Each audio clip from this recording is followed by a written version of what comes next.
Around noon on January 13th, 2015, 43-year-old Anna Moses was sitting in her office at the University of Texas at Dallas when she heard her cell phone ding inside of her purse. Anna knew she was not supposed to use her cell phone during work, but she had a feeling she'd just gotten a text from someone very special.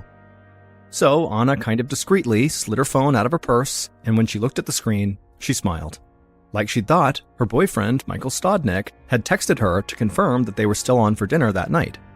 Just looking at this message gave Anna butterflies. Michael was a business professor at the university where Anna worked, and he was the first man she had seriously dated since her divorce about 2 years earlier. Anna and Michael had been an item now for the last 6 months, but for Anna, who'd previously been married for 15 years, dating still felt very new. She and Michael were both single parents in their early 40s, but this new relationship made Anna feel young again. Anna quickly texted Michael to let him know she was definitely still on for dinner. Then she quietly slid her phone back into her purse and got back to work. Anna was the assistant director of strategic planning and analysis at UT Dallas, but that was not her only job.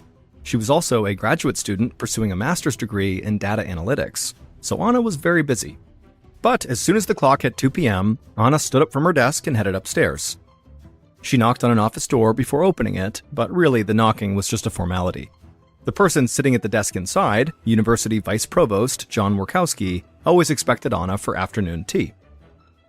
When Anna walked in, the 71-year-old administrator greeted her with a smile and called her by a special nickname, Babochka. It meant butterfly in Russian, and hearing it made Anna feel nostalgic for the country where she grew up. Anna sat down across from Dr. Workowski, and right away he handed her a steaming cup of tea. Dr. Workowski had wild gray hair, big glasses, and he always smelled like cigarettes. Anna was not particularly fond of the smell in his office, but she still felt very comfortable with him because over the past 2 years, she'd spent hours in this office confiding to him about her personal life. Dr. Workowski knew things about Anna that most people simply didn't, like that she'd immigrated to the United States in 1998 just to marry her now ex-husband, Bob Moses. He and Anna had met in Russia when Bob was visiting as a tourist. Then they kept in touch through email for months until he finally asked her to marry him. Bob had been Anna's anchor in America, which made their divorce that much more painful for her. Anna and her ex, Bob, were still on very friendly terms, but at this point, Dr. Workowski had really taken over the role of being Anna's rock now. That day, Anna and Dr. Workowski's conversation centered around Anna's 20-year-old son, Igor, who was a student right there at UT Dallas. Anna said she was worried that she and her son might be growing apart. The previous weekend, Igor had driven the 15 miles from his dorm to her home in Frisco, Texas, as he usually did, but Igor had seemed quiet and distant all weekend. It made Anna worry that he had some problem that he didn't want to talk about. Dr. Workowski sipped his tea, then told Anna she was a great mother and not to worry. Sometimes children, especially adult children, just need some space. He assured her that whatever was going on with him, Igor would eventually tell her when he was ready. Anna sighed and said, you're probably right. Then she finished her tea, gave the doctor a hug, and headed back downstairs to her office. A couple hours later, at around 5 p.m., Anna turned off her computer and grabbed her purse. It was cold outside, in the 30s, so near freezing, so Anna put on her coat and 2 scarves before waving goodbye to her coworkers and walking outside to the parking garage. She got inside of her blue Hyundai sedan and then headed into rush hour traffic.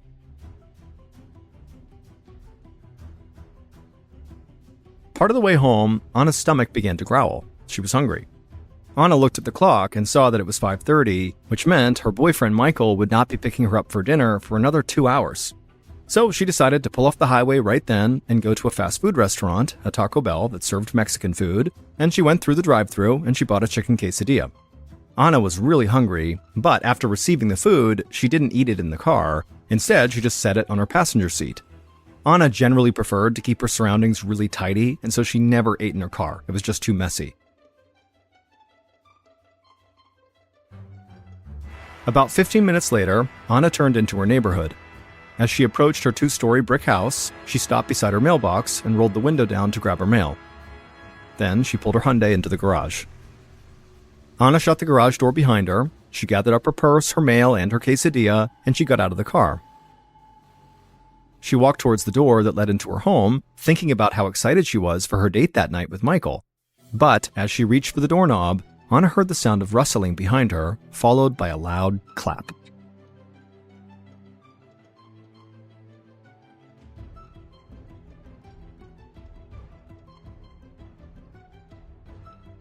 Just after 7:30 p.m. on the same day, Michael pulled up to Anna's house, and he noticed all the lights were off, as if Anna was not home.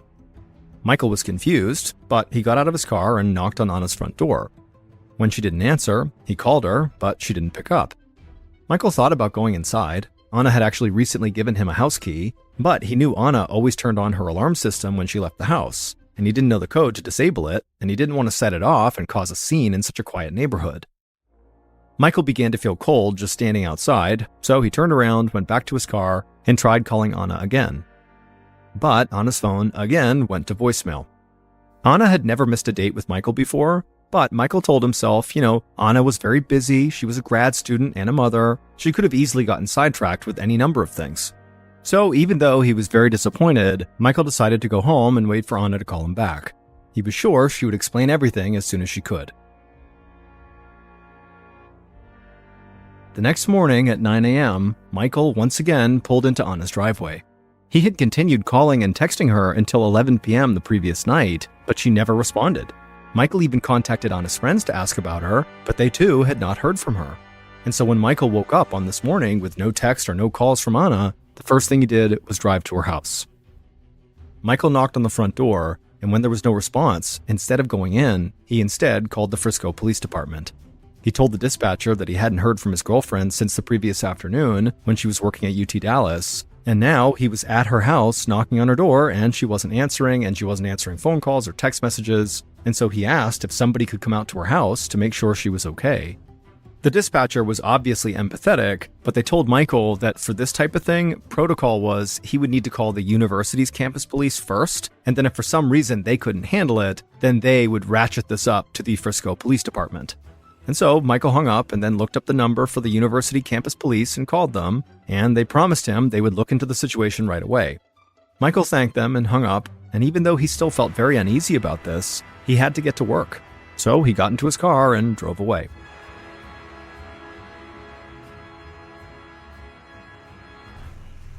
Less than an hour later, Frisco Police Sergeant Jay Ream received a call from the University of Texas Dallas campus police.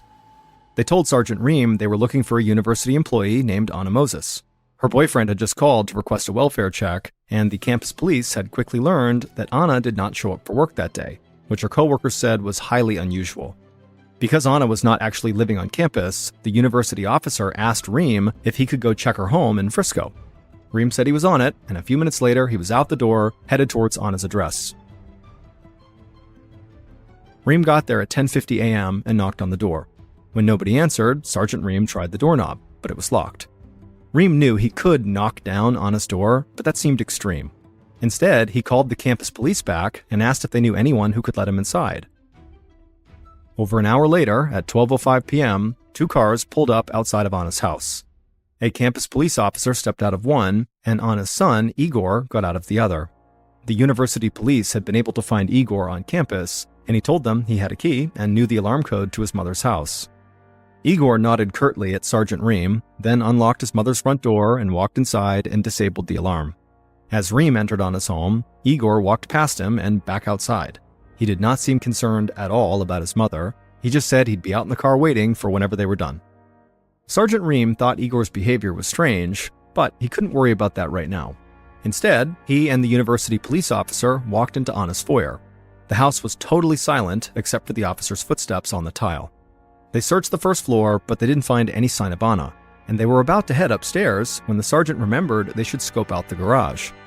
Ream made his way to the door that led to the garage, and he opened it. And right away, even in the darkness, he could tell Anna's car was not parked inside, making the garage feel very empty. Then he flipped on the overhead light, and he gasped. Anna was lying on her back on the garage floor with blood coming out of her mouth, and there were bullet casings all around her. It was obvious just from looking at her that she was deceased. The university officer came over and looked into the garage too, and instantly brought a hand up to his mouth in shock. Neither of the officers had ever seen anything like this before. Frisco was an extremely safe community with very few violent crimes. It actually had been called one of the safest cities in the entire United States. But that only made Anna's apparent murder that much more shocking. Her quiet suburban home was now a crime scene. Even though he rarely worked homicide cases, Sergeant Ream knew the protocol. First, he and the university officer backed out of the garage and closed the door so they would not disturb any evidence. Then they checked the rest of Anna's home to make sure nobody else was there. Once they confirmed the house was empty, Reem called the Frisco Police Department for assistance. Reem then slowly walked outside towards Igor's car parked by the curb. As he got closer, Igor rolled down the window and looked at the sergeant without saying anything. Once he reached the car, Reem took a deep breath and told Igor that he had terrible news. His mother was dead, and it looked like she'd been murdered. The sergeant watched Igor for a reaction, but the young man's face was blank. Then Igor just furrowed his eyebrows and asked if his mother was in one piece. Sergeant Reem was so surprised by this question that he just said, "Well, yeah." Igor nodded and then said he had to go because he had class. Reem had no idea what to make of Igor's very bizarre reaction. It was so odd, but Igor had just received this life-shattering news, and Reem knew, shock can make people behave in totally inexplicable ways. So for now, Reem decided to give Igor a pass, and he just figured, they would do everything they could to find out what happened to his mother. Then the sergeant heard a siren blaring, and he looked up to see a Frisco PD cruiser heading his way.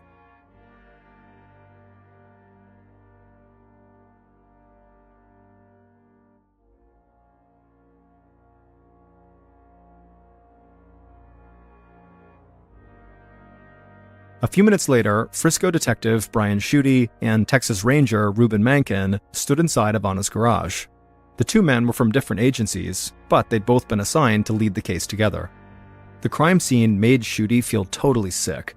He was a very young detective, and this wasn't just the first time he'd be leading a murder investigation. This was his first murder case that he'd ever worked on. Detective Schutte squatted next to Anna's body. She was still wearing a heavy coat and two scarves, but he could see a bullet wound in her neck. And scattered on the floor around her were a few unopened envelopes, an empty Taco Bell wrapper, and a black purse. There were also a handful of bullet casings, which the detective identified as coming from a .22 caliber gun. Detective Schutte told Mankin that it seemed like Anna had been outside, which is why she was wearing warm clothes, and she had come in and was carrying her mail, purse, and fast food trash when somebody shot her in her garage. Schutte figured that Anna had likely been killed the previous evening when she came home from work. Ranger Mankin nodded in agreement, but he pointed out that Anna's car wasn't parked in the driveway or the garage, so he wondered if her killer had stolen it. Maybe Anna had been killed during a robbery. But then Detective Schutte opened up Anna's black purse, and it didn't seem like anybody had rifled through it. And Anna's wallet, which contained $300 in cash, was still inside her purse. And the inside of Anna's house also looked totally undisturbed. So if this was a robbery, the only thing the killer stole was Anna's car, which didn't really make any sense. Schutte told Mankin that he really wasn't sure about the robbery theory, it felt kind of weak, but the missing car did give them a good place to start. So Schutte radioed the Frisco Police Department and asked a fellow officer to put out a bulletin about Anna's stolen vehicle. But at the same time, Schutte was thinking to himself that it seemed most likely that Anna had been killed by somebody she knew. After all, the killer had clearly gained access to the garage without breaking in, and the young detective couldn't stop thinking about the very strange statements and behavior of Anna's son, which the local police had briefed him about. Schutte really wanted to interview Igor as soon as possible. Later that afternoon, Detective Schutte sat down across from Igor inside of an interview room at the Frisco police station. Igor looked remarkably calm, and when he spoke, his voice was flat and emotionless. The detective asked Igor to please talk about his relationship with his mother. Igor said that he and his mother had always been very close. They both loved music, and when Igor joined a Christian rock band as a teenager, his mom supported him and came to almost all of his shows. Even now that Igor was living on his own at college, he still went home to visit her every weekend. Anna kind of babied him by doing his laundry and cooking for him, but Igor kind of liked it. But he said seeing Anna divorce his dad had been really difficult. Bob actually was not Igor's biological father. He had adopted him. And so for Igor, he looked at Bob as his father. That was his dad. And when Igor said that, Schutte stopped him because he hadn't realized Bob was not his biological father. But Igor explained that his mother had actually been married twice, once briefly to a man in Russia and then to Bob in the United States. The Russian man was Igor's biological father, but Bob had legally adopted Igor when he was just 4 years old. And as Igor talked about his dad, Bob, he became emotional. Igor said he, personally, Igor, had been diagnosed with a rare form of bone cancer when he was just 8 years old, and his dad had always been there to support him. Igor's cancer eventually went into remission, but the experience showed Igor that Bob genuinely loved him like he was his own son. Detective Schutte couldn't help but feel moved by Igor's story, but he wanted to stay focused on the horrible crime he was still investigating. So he asked Igor if there was anyone who would want to hurt his mother. Igor thought for a moment and then said no. But he added, whoever killed his mother should be forgiven. Igor said he was a devout Christian and he believed all people, even killers, should be treated with mercy. Schutte was shocked. Igor did not seem to care at all that his mother was horribly murdered, but the detective just stared at the college student trying to remain professional and followed up by asking Igor where he'd been the previous evening. Igor said he had been in class from around 5:30 p.m. to 9:45 p.m., and he had classmates who could vouch for him. Schutte did not have any evidence that would allow him to hold Igor any longer, though he still felt very suspicious of him. But despite Schutte's inexperience as a detective, he still knew the worst thing an investigator could do right now was get tunnel vision about one suspect. For now, he knew he needed to explore every possibility, and he knew exactly who he wanted to talk to next: Anna's ex-husband and Igor's dad, Bob. After Schutte told Igor he was free to go, the detective went to his office, and he saw Ranger Mankin had left him a note about the progress in his investigation, and that the medical examiner had sent a copy of Anna's autopsy report over. Mankin's note explained that he'd been able to reconstruct Anna's last day by obtaining security camera footage from UT Dallas, local toll roads, a Taco Bell, and also an elementary school near Anna's house. After reviewing this footage, Mankin estimated that Anna got home from work between 5:50 and 5:55 p.m. on January 13th, and based on the crime scene, he felt certain she was killed almost immediately when she went inside. Next, Schutte looked over the autopsy report that was sent over, which largely supported Mankin's theory about when Anna was killed. The medical examiner said Anna had been shot at close range 6 times. All of the bullets came from the same .22 caliber gun, and the wounds were grouped tightly together, which made the medical examiner think her killer had some level of experience using firearms. But there was one odd detail that really stood out to the medical examiner. The detectives had told him before he did the autopsy that Anna had bought a quesadilla at around 5:30 p.m., which would be less than half an hour before she was killed. And considering they found the empty wrapper for this quesadilla next to her dead body, it suggested she had eaten it. However, when the medical examiner examined Anna's stomach contents, it looked like she hadn't eaten for many hours prior to her death. And if Anna didn't eat that quesadilla, well, according to the medical examiner, it seemed highly plausible that her killer did. Schutte was so disturbed by the idea of somebody who could shoot someone in cold blood 6 times, kill them right in their house, and then pick up their Taco Bell and eat it over their body. It just seems so unbelievably psychotic. And so Schutte called Ranger Mankin and said he knew it was late, but they did not have time to waste. They really needed to dig in right now. So, shortly before midnight on Wednesday, January 14th, Schutte and Mankin knocked on the door of a medium-sized home in Frisco. This is where Bob had been living since his and Anna's divorce. He was renting a room and sharing the home with 3 other men. Bob answered the door. He was wearing pajamas and looked confused to see the police. He asked if everything was okay, and Detective Schutte just said no. They needed to speak with him about his ex-wife, but it would be better if they talked at the police station. But Bob didn't move right away. Instead, he stayed in his doorway and just kept asking, really, what's happening here? Can you tell me anything else? And finally, Detective Schutte said, "I'm sorry, but unfortunately, your ex-wife is dead." As soon as he said it, Bob's face just fell, and he agreed to go with them to the station. Bob's interview began at 1 a.m., so it was now Thursday, January 15th. And it wasn't until Schutte, Mankin, and Bob were actually sitting in the interview room that they told Bob Anna was not just dead, she had been murdered. Bob looked horrified, and his first question was, "Is Igor okay?" The police assured Bob that Igor was fine. Then Ranger Mankin asked Bob where he'd been on the evening of January 13th, the night that Anna was killed. Bob said he'd been home watching TV till about 7 p.m., and then he went out for dinner, and he said his 3 housemates could easily confirm his story. Bob admitted he owned 5 guns, 3 of which were .22 caliber, and he agreed to hand them all over to police for ballistics analysis. And when detectives asked him for a DNA sample, he gave them a swab without any hesitation. Ranger Mankin thanked Bob for his cooperation and told him he was free to go. After Bob was gone, both Mencken and Schutte agreed that Bob did seem honest and seemed genuinely distressed at his ex-wife's death, but they still needed to follow up on his alibi. However, it was super late, nearly 2 a.m., and so Schutte and Mencken decided to call it a day. But just then, Schutte's phone rang. A Frisco Police Department patrol officer told him that they had just found Anna's stolen car in a residential neighborhood a few blocks away from her house, and the patrol officer was pretty sure they could see blood inside. Schutte's heart started to race. He told the patrol officer to make sure nobody touched that car. In the meantime, he would arrange for a tow truck to bring the vehicle to the crime lab for analysis.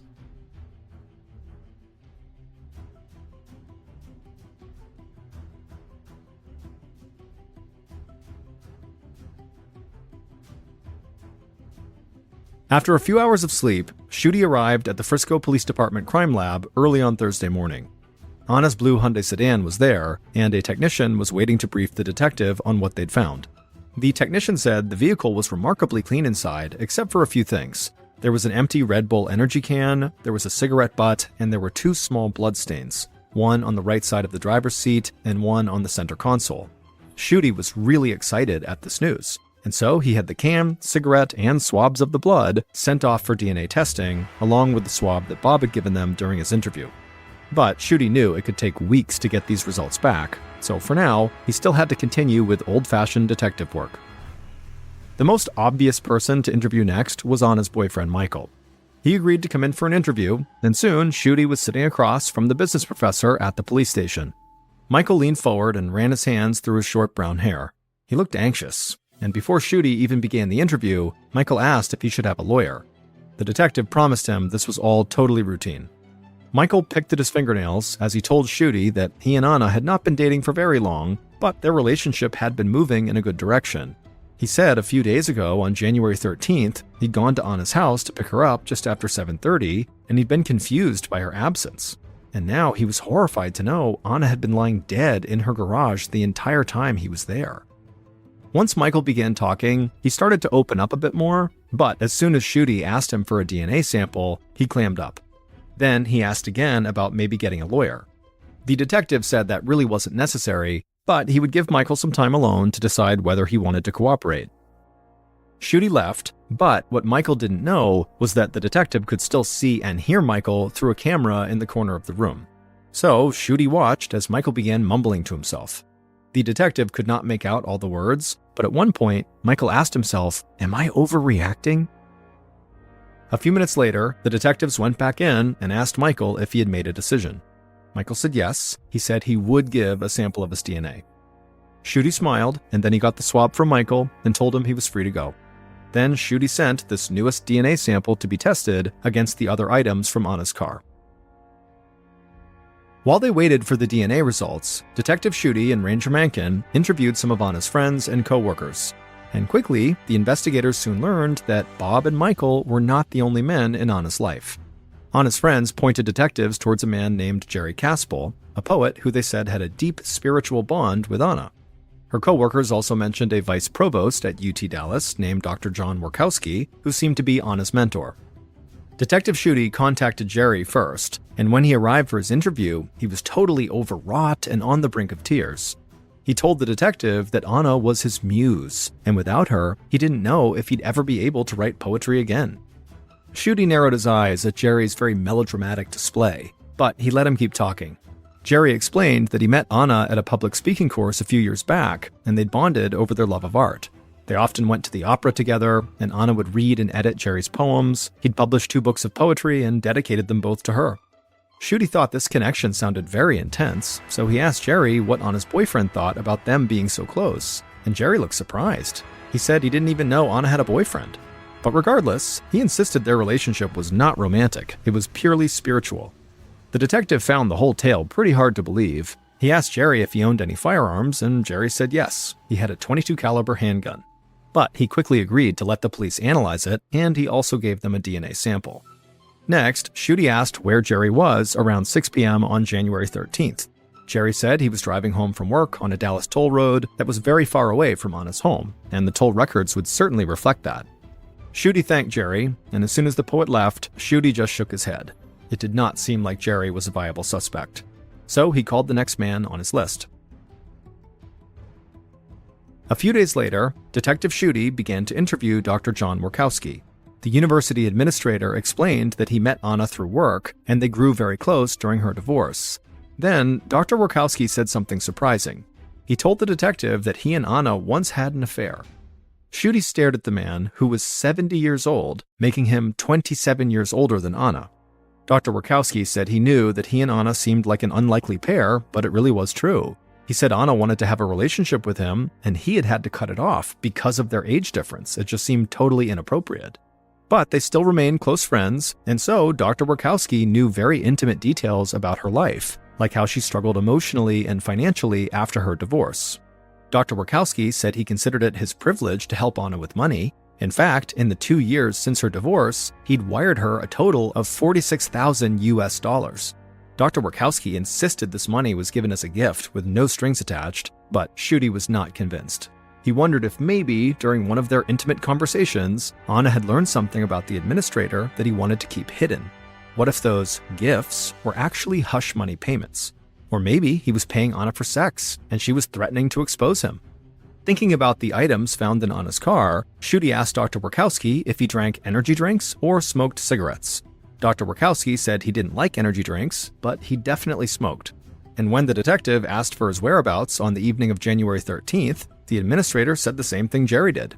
He was driving home from work on a toll road that was far away from Anna's home, and certainly the records would reflect that. Schutte made a note of this, but unlike Jerry, he didn't think this let Dr. Warkowski off the hook. So Schutte asked the administrator if he'd be willing to give a voluntary DNA sample. Dr. Warkowski said he was happy to do anything that would help the police solve this case. So he let the detective swab the inside of his cheek before he left the police station. At this point, Detective Schutte felt like he had 5 strong suspects: Anna's son Igor, her ex-husband Bob, and her boyfriend Michael, plus the poet Jerry, and the university administrator Dr. John Warkowski. They all claimed to have alibis, however, none of them had been corroborated yet. Detective Schutte briefed Mencken on everything he discovered about these suspects, and Mencken agreed that they couldn't rule any of them out quite yet. Shortly after that, the detectives got disappointing news from the ballistics analysis on Bob and Jerry's guns. None of the guns matched the one that killed Anna, so they still didn't have the murder weapon. Schutte sighed. Until he got the DNA results and Mencken finished investigating their suspects' alibis, he had no other leads to pursue. But Detective Schutte didn't want to just sit around waiting for other investigators to do their work, so he started wondering if maybe he should go back to Anna's house and have another look around. Police had done an initial search, but there was always a chance something got missed. So Schutte obtained a search warrant, and in late January, about 2 weeks after Anna's murder, he returned to her home. When he got there, he saw there were 2 cars parked outside. So he went up to the door and knocked, and was surprised when Anna's ex-husband, Bob, answered the door. Igor was standing just a few feet behind him. It turned out the father and son had moved into Anna's home a couple weeks ago, 1 day after her body was found in the garage. This struck the detective as a very strange thing to do, but Bob quickly explained that he and his son were grieving together. And because Igor lived in a college dorm and Bob lived in a house with 3 other men, Anna's home was the only private place they could go to. Schutte said that did make sense. However, even though they wanted private time, he held up a search warrant and said he needed to come inside. So Bob immediately opened the door wide and said, "Come on in." The first thing Schutte did is he went into Anna's home office. There, he dug through her desk drawers until he found something that stopped him in his tracks. It was a copy of Anna's life insurance policy. Anna had taken out a policy worth $750,000 US, and she had named one person as the sole beneficiary, her son, Igor. Suddenly, it looked like Igor, whose behavior had struck investigators as very odd from the onset, stood to gain a lot from his mother's death. Then Schutte managed to jimmy open a locked drawer in her desk, and he found something even more interesting. It was a handwritten letter, mostly in Russian. He couldn't understand what it said because he didn't speak Russian, but he figured it must contain something very private since Anna had kept it in a locked drawer. Schutte quietly slid the letter into an envelope and then left the desk and finished searching the rest of the house. He didn't find anything else in the house of note, and so after he left and got back to the police station, he sent a copy of that letter to the FBI so an agent who spoke Russian could translate it for him. In early February, Detective Schutte received a translation of that letter from Anna's desk, and suddenly, Anna's murder started to make a lot more sense. Anna had written this letter herself about one of the police's suspects, and it cast her connection to this man into a totally new light. Next, Ranger Mankin reported back that he had checked out all 5 men's alibis, and he'd been able to verify all of their stories except for one of them. The person whose alibi could not be confirmed was also the same person Anna had written about in her letter. And finally, Schutte got the results of the DNA analysis. DNA from the Red Bull can and cigarette butt in Anna's car did not match any of the suspects, and it didn't match anybody in their criminal database. But those bloodstains found in Anna's car did match a suspect, the same one who did not have an alibi and who Anna wrote about.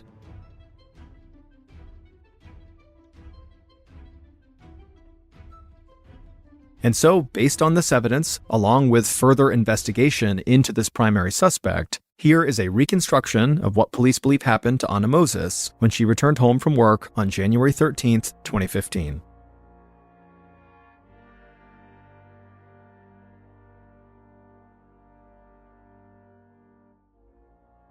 Late that afternoon, Anna's killer crouched in a corner of her garage, clutching a .22 caliber rifle. He'd been able to slip inside a few minutes earlier because he knew the code to open the garage. Now he was waiting for Anna to get home. Just past 5:50 p.m., the killer heard the sound of the automatic garage door sliding open. Light began to fill the dark garage, and so as it did, he pressed his body back against the wall, trying to be as small and out of sight as possible. He watched as Anna pulled her car inside. The garage door shut, and the killer heard Anna's car door open and then close. Then he listened to her footsteps as she walked towards the door to her house. But before she could open it, the killer stood, raised his gun, and fired 3 shots into her back. Anna spun around in shock. She dropped her mail, purse, and the quesadilla she'd been carrying but not eating. Before she could say anything, the killer fired 3 more shots. 2 hit Anna in the chest, and the other hit her in the neck. Anna crumpled to the ground with blood flowing out of her mouth. Anna's killer slowly lowered his rifle and walked towards her. He watched her chest for any sign of movement, but it wasn't moving. She was not breathing. So he picked up her car keys off the floor and was about to get into her car when he saw the uneaten chicken quesadilla on the floor. So he picked it up, ate it right next to her body, and left the wrapper behind. The killer then got into Anna's car, opened up the garage door again, backed out, and shut the door as he drove away. But he didn't realize that he had a cut on his right hand, and it was leaking blood onto Anna's car seat and center console. The following evening, the killer abandoned the blue Hyundai in a neighborhood a few blocks away from Anna's home, and as law enforcement investigated Anna's murder, her killer did his best to appear very cooperative. He agreed to be interviewed, and he agreed to give a swab of his DNA. But at the same time the killer was kind of putting on this act, in the background, he was doing everything he could to profit off of Anna's death. And that's what police understood as soon as they read the translation of that Russian letter. It was a note that Anna had written to her lawyer in 2013 during her divorce from Bob, and she told her lawyer that Bob was now threatening to kill himself and frame Anna as his murderer just so her son, Igor, would hate her. When Detective Schutte read this, he realized Anna and Bob's divorce was not nearly as amicable as people thought. In fact, the couple had a long history of problems. In 2008, Anna visited a counselor after learning Bob had an affair. She wanted to leave him, but said she felt indebted to him because of how much he'd helped her during Igor's cancer battle. And years later, Anna had called one of her close friends crying, saying she had locked herself in a closet because she was afraid Bob was going to kill her. Anna hid these ugly realities about Bob from her son because she knew her son loved Bob. Bob was the only father figure Igor had ever known, and Anna didn't want to damage that relationship, even if it meant she had to act friendly towards a man she feared. But Bob was angry that Anna divorced him, and he was filled with jealousy over Anna's relationship with Michael. Adding to Bob's bitterness, Anna got total ownership of the large 2-story house they used to share. Bob claimed that at the time Anna was killed, he was at home watching TV, but his housemates told police they did not remember him being home at that time. And while none of Bob's guns matched the murder weapon, he was a military veteran with experience using guns. And so police believe Bob must have taken apart the murder weapon and hid or destroyed the pieces. And if police had any doubts that Bob was the killer, well, the DNA evidence totally erased those doubts. It was clearly Bob's blood inside of Anna's car, likely from a cut on Bob's right hand that he had bandaged by the time he met with police. On February 26, 2015, Detective Schutte and Ranger Mencken arrested Bob at Anna's home. Bob maintained his innocence and pleaded not guilty at his trial. Bob's defense argued that there were too many unanswered questions in Anna's murder, like whose DNA was on the Red Bull can and the cigarette butt found in Anna's car. But the prosecution argued that Bob may have planted this evidence just to confuse investigators. In the end, a jury found Bob guilty of murder, and a judge sentenced him to life in prison. Bob would appeal his conviction in 2018, but an appeals court upheld the jury's original ruling, and to this day, Bob remains incarcerated. In March of 2015, 22-year-old Sailor Gilliams and her good friend Brendan Vega, who was also 22, decided they wanted to go hiking. Now, they were both highly inexperienced hikers, so when they were looking in the area for places to go hiking, they were looking for novice trails, things that they would be able to manage. And they thought they had found one in Santa Barbara, California. And so they headed off in that direction and they took off on this particular trail.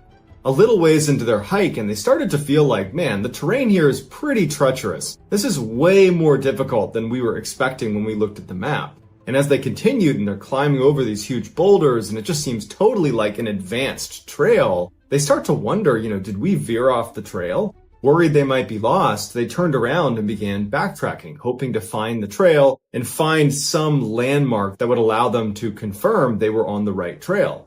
As they're backtracking, not only do they not find the trail, but they don't find any trail. They've managed to go completely off the path and are now in this kind of random boulder field that they have no idea where it is on the map.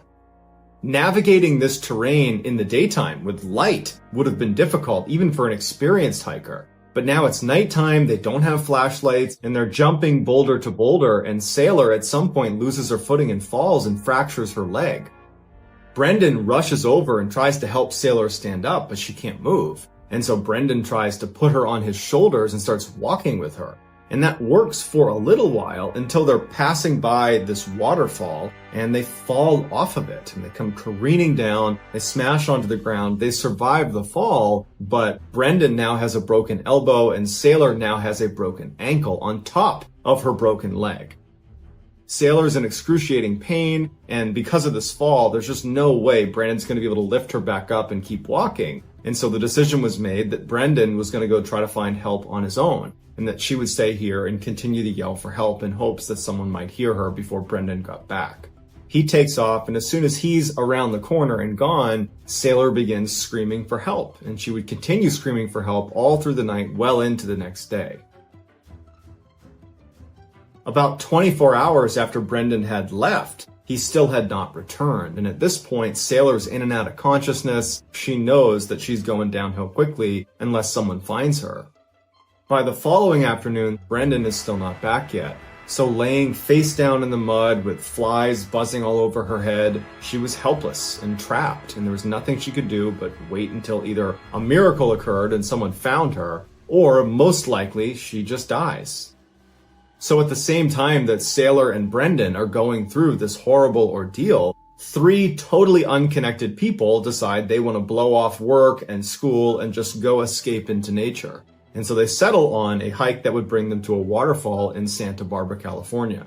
Even though this waterfall was a popular tourist attraction, it was very difficult to get to it. It basically required 45 minutes of almost uphill climbing across boulder fields. Very dangerous, and it's not something for a novice hiker to be doing. So they reach the parking lot, they take off on this hike, and when they're just at the base of the waterfall, instead of taking the main trail up to the top, the three hikers decide, let's actually go around off the trail to this pocket of boulders over here where there's a couple freshwater pools that have formed underneath the base of the waterfall. So they leave the main trail and they're climbing over these huge boulders. It's very dangerous. And at some point, one of the hikers starts taking pictures as they're kind of going across these boulders. Through the viewfinder, as they're taking pictures, they notice something out of the corner of their eye that's in frame. It was like this red flash of something. And so the hiker puts their camera down and she looks down where she sees this red and she can tell right away that it's someone's hair. It's a girl's dyed red hair. And it was Sailor. The hikers went down to Sailor and they called 911 and they came in, they airlifted her out of there, and Sailor would actually make a full recovery. Unfortunately, Sailor's friend Brendan did not make it. They found his body about 100 meters away from where she had been laying. After the ordeal, the woman who was taking those pictures and had spotted Sailor out of the corner of her eye, she went to her camera and was flicking through some of the pictures she had taken during the hike. She had inadvertently taken a picture of Sailor before they had found her. So had it not been for these hikers being where they were and taking those pictures and noticing her red hair, this picture almost certainly would have become the last picture of Sailor Gilliams alive.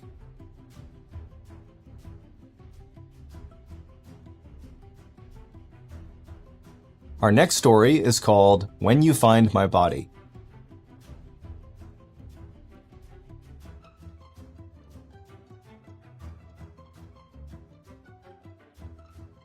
"66-year-old Geraldine Largay was nicknamed Inchworm by her friends for her hilariously slow hiking pace. But her slow pace didn't stop her from doing the thing that she loved, which was to hike. And in fact, on April 23rd, 2013, Geraldine, along with one of her close friends, Jane Lee, decided to embark on this nearly 1,000-mile-long hike through the Appalachian Trail. Geraldine's husband of 42 years, his name was George, he planned to drive ahead of the pair and meet them at prearranged spots along this 1,000-mile-long journey to give them supplies, and would occasionally bring them to a motel so they could shower and sleep in a bed. By June 30th, so more than 2 months after they had started this journey, Jane finds out that she has a family emergency and she isn't able to continue this hike. Geraldine decided she was going to finish what she started on her own, despite the fact that realistically she hated hiking alone. She was very scared, frankly, of being out in the wilderness by herself, but she only had about 200 miles left, and so she figured, what the heck, I'll finish this thing out on my own. Later, Jane would tell investigators that when she left the trail to handle this family emergency, she felt like Geraldine was a little bit in over her head. She was someone that just didn't do well hiking on her own, and she still had 200 miles to go. But Jane just had too much going on in her life, and so she didn't stick around to try to convince Geraldine to come with her. Instead, she said, "Best of luck, Geraldine, and I'll see you at the end." So for the next 3 weeks, Geraldine carried on down the Appalachian Trail on her own. And by all accounts, it was going really well. She was checking in with her family and saying, this is the mile mark I'm at. And she was making all her rendezvous points with George to get resupplied and to go to the motel with him. And so everything was going great. Then on July 22nd, Geraldine would send a text message to her husband, George, saying that she thinks she's in some trouble and that she lost the trail and is now lost. And she would ask him to call the Appalachian Mountain Club and see if they had a trail maintainer that could come out and look for her and kind of get her back on track. The problem was Geraldine couldn't get these text messages to go through. There was very bad service where she was. So she begins to walk to higher ground to try to get a better cell phone signal. And so she goes up this hill and she repeatedly tries to send these text messages out to George to say, I'm lost and I need help, but none of them were going through. She would spend the whole night trying to send text messages from this mountain before finally putting her sleeping bag down and sleeping for the night. The next morning, she got up and she sent another text message, this one a little bit more urgent, to her husband. She told him that she was lost since yesterday and was off the trail 3 or even 4 miles and that he should now call the police. But that message also failed, and so none of her messages over the past 24 hours have been sent out, and so nobody knows that she's lost. But at some point that day, she decides, I'm going to just put my phone away, save the battery life, and just wait, because I'm supposed to meet my husband today, and when I don't show up, he's going to call authorities, they're going to come looking for me, and everything will be fine. She leaves the mountain and finds this area underneath a couple of trees that had some pine needles on the ground. It was relatively soft. She set up her tent underneath these trees. She hangs a silver reflective blanket up over one of the trees to try to signal to helicopters or anybody flying overhead. She even began burning some bark to create a smoke signal, and she proceeded to wait. And sure enough, later that day, George, who's waiting at the rendezvous point for his wife, she doesn't show up, and he immediately contacts the authorities, who launch a huge search to go find Geraldine. Tragically, Geraldine was actually only about a mile, maybe 2 miles off of the trail. So she was not far from where she needed to be, but because it was so densely forested, she had no way of knowing that, and sound didn't travel very well. So over the course of the next 2 weeks, as this huge search with helicopters and planes and people on horseback and hunters and all these people in the area, they didn't find her. They might have come very close to her without knowing it, but again, because it was so densely forested, they never linked up. So on August 4th, about 2 weeks into this big search, they end up scaling it back and say, sorry, but we can't find her. The whole time this is going on, Geraldine stays at her campsite. She doesn't go anywhere. She figures this is my best chance to survive. And she's staying very positive. She has this journal that every day she would write inside of it a daily observation, and she would also write letters to her family. All of these messages were incredibly positive. She was very much expecting to be rescued and would have this great story to tell. But as days went on and no one was finding her, you could tell in her writing that she had come to terms with the reality that she was not going to make it out of here alive. And so before she died, she wrote this beautiful message to her husband and to her daughter. When you find my body, please call my husband George and my daughter Carrie. It will be the greatest kindness for them to know that I am dead and where you found me. No matter how many years from now, please find it in your heart to mail the contents of this bag to one of them. 2 years later, a forester would be in the area and would come across Geraldine's tent that was now crumpled and collapsed. And inside, he would find Geraldine inside of her sleeping bag with the journal over her chest. And inside the tent, she'd kept it neat and clean all the way to the very end. This is someone that went out with absolute grace. Back on July 22nd, 2013, the day Geraldine would go missing, she woke up and she was all smiles and motivated to start the day. She heads off down the Appalachian Trail at about 6:30 in the morning, and she passes by another hiker who stops Geraldine. And apparently this hiker saw Geraldine's smile and said it was so infectious that she had to take a picture of her. And so Geraldine laughed and posed for that picture. After the picture was taken, the women laughed about it and then went their separate ways. And then by 11 a.m. that morning, Geraldine was lost.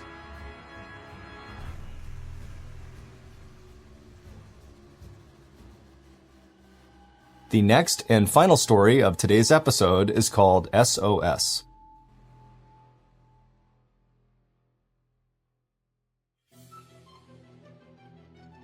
Japan is comprised of 4 major islands. The northernmost island is called Hokkaido. And on Hokkaido, there is this beautiful national park called Daisetsuzan that is nicknamed the Playground of the Gods, because the park is basically all these huge mountains that stretch up into the clouds. The tallest mountain inside of this park is Mount Asa Hidake, which reaches an elevation over 7,500 feet, and it is a very popular hiking destination.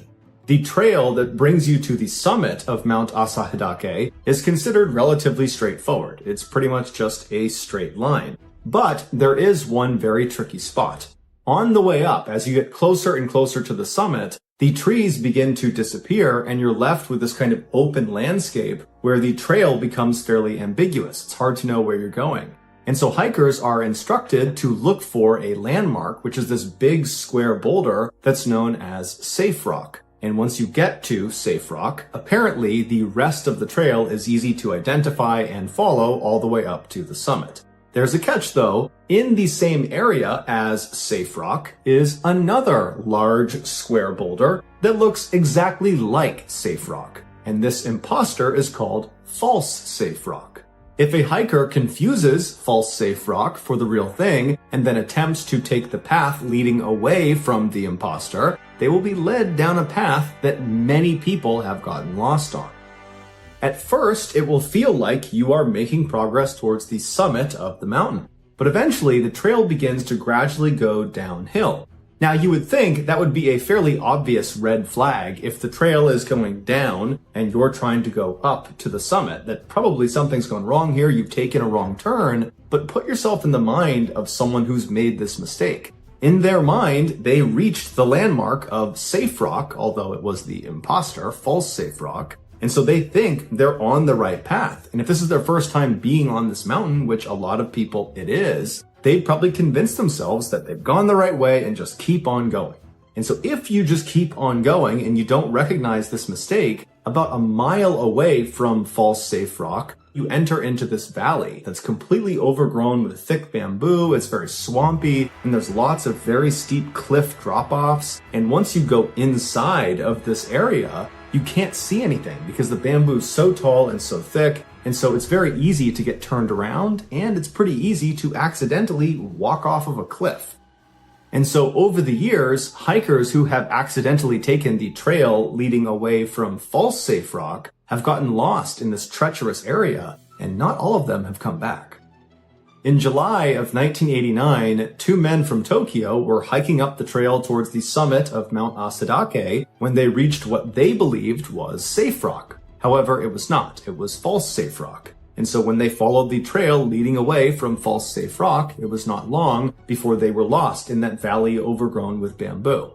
That night, when these two men did not come home, their friends and family called the police, and a search was launched for them. Over the first couple of days, there was no luck. They could not find these two guys. They had no idea where they had gone. They looked all over the swampy area, thinking that's where they might be, but they couldn't find them. But then, on July 24th, a helicopter was flying over the mountain over an area that had not really been thoroughly searched. It was just to the east of that valley with all the bamboo where they expected them to be. And this helicopter pilot, as he went around a corner, he got a view down to the midsection of the mountain, and he saw this big, wide open clearing. And right in the middle of this clearing are three huge letters. They are spelled using birch logs, and the three letters are SOS. SOS is an international code used to signal extreme distress. People who go missing or who get stranded somewhere, they will try to spell the three letters, SOS, as big as they possibly can, and then they will camp out near their signal in hopes that someone will see it and then come and rescue them. This helicopter pilot that's seen this distress signal immediately flew over the letters, expecting to look down and see the two missing hikers from Tokyo. But when he was hovering over the SOS and he's looking down, there was no one there, despite the fact that this was a wide open area. They are not in the bamboo valley anymore. But either way, he signaled to the rest of the search party that he had found their SOS signal, and before long, more helicopters and search teams were brought over to that area. And then several hours later, a search team that was on the ground, who was walking about 2 miles north of this SOS signal, saw these two very haggard-looking guys come out of the bamboo brush, and they come walking up towards them, and it turns out it was the missing men from Tokyo. They were very ragged, they were dehydrated and famished, and they were kind of on the brink of death, but they were alive, and they were extremely happy to have been found. And so a helicopter was brought in, the two men were flown out to the nearest hospital, and then after receiving medical care, it was determined they would both make full recoveries. Excited by this news, the pilot and some of the other rescuers went to the men's hospital room to pay them a visit. And over the course of their conversation, the pilot brings up to the two men that they were really smart to build that SOS signal, that in fact, had they not built the SOS, it's unlikely anyone would have found them. And as soon as the two men heard this, they kind of reacted to it, they looked at each other, and they looked at the pilot and they said, "What SOS signal? We didn't make an SOS signal." After asking the men several questions to make sure they really didn't make this signal, the pilot and the rest of the searchers said, we have to go back to the mountain. We have to go back to the SOS signal because somebody else has made it and they need our help. And so early the next morning, the searchers went back out to the mountain, back to the SOS signal to scour the area all over again. And shortly after they began this search, one of the searchers found this deep hole underneath the roots of a tree. And in this hole was a backpack. And in this backpack, amongst other things, was a driver's license and an audio recorder. The license belonged to a 25-year-old Japanese man named Kenji Iwamura, who 5 years earlier had been staying at a lodge near the mountain, and one day he had left, and on his way out, he had told the owner of this lodge that he was going for a hike to the summit of Mount Asadake. A couple of days later, when Kenji was supposed to check out of the lodge, he didn't, and so the owner went to his room, he knocked, but there was no answer, and so the owner used his master key, he opened the door, and when he looked inside, there was no Kenji, but all of his belongings were still there. And so the owner thought that was odd because the last time he saw him, he was going out for this hike. And so he put two and two together and thought, you know what? I think this guy's in trouble. So he called the police and reported him missing. A search is launched for Kenji, but Kenji was never found. And so there was always this mystery about what happened to him. Fast forward back to 1989, and these searchers are looking at this backpack. They've just looked at this license. And then one of the searchers reaches in and pulls out the audio recorder and hits the play button. What they heard was very disturbing. It was the sound of a young man, presumably, who was very distressed, who was calling out for help. And it's believed this young man is Kenji.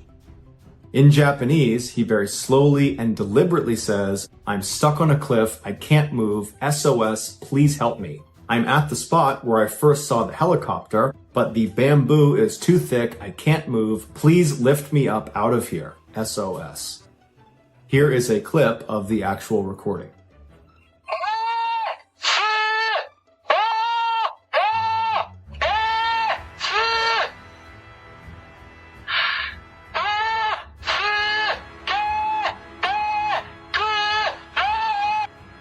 At this point, it seemed fairly obvious to police that based on the proximity of the backpack to the SOS letters and the fact that the recording, which was in the backpack, had Kenji literally saying SOS. He says this on the recording, that Kenji must have been the one who built this SOS sign. He must have built it back in 1984 when he got lost. And so now that the police believed they had solved the mystery of who built the SOS sign, they now needed to figure out where this person went. Where was Kenji? And so over the next several hours, searchers continued to look around the immediate area of where this backpack was found, and soon they would discover something that, according to police, solved this 5-year-old mystery. They figured out what happened to Kenji. Now, there is no official police narrative, at least not online, that explains step by step what happened to Kenji. So what I'm about to share with you is what I was able to deduce from all of the official reporting that I could find online. In 1984, Kenji left his lodge and headed for the summit of Mount Asahidake, and on the way up, he most likely mistook the false safe rock for the safe rock, and just like the two men from Tokyo would do 5 years later, Kenji went down the wrong path and got lost in that valley covered in bamboo.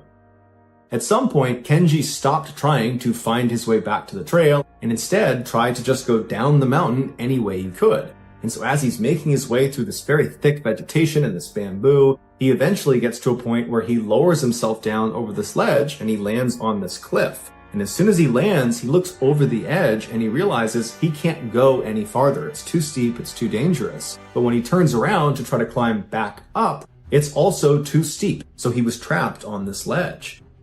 And so there, on this cliff ledge, he sits and waits, hoping that someone has reported him missing and they will come and find him before he dies. And at some point, as he's sitting there waiting, a helicopter flies overhead. And Kenji most likely was elated. He probably believed they saw him and he thought he was going to get rescued, but the helicopter would eventually just fly away, giving no indication of whether they had actually seen Kenji. And so for what must have been at least a couple of days, Kenji sat on this ledge expecting this helicopter to come back, but over time he gradually came to the conclusion that that helicopter had probably not seen him and they were not coming back. There was no rescue party inbound for him.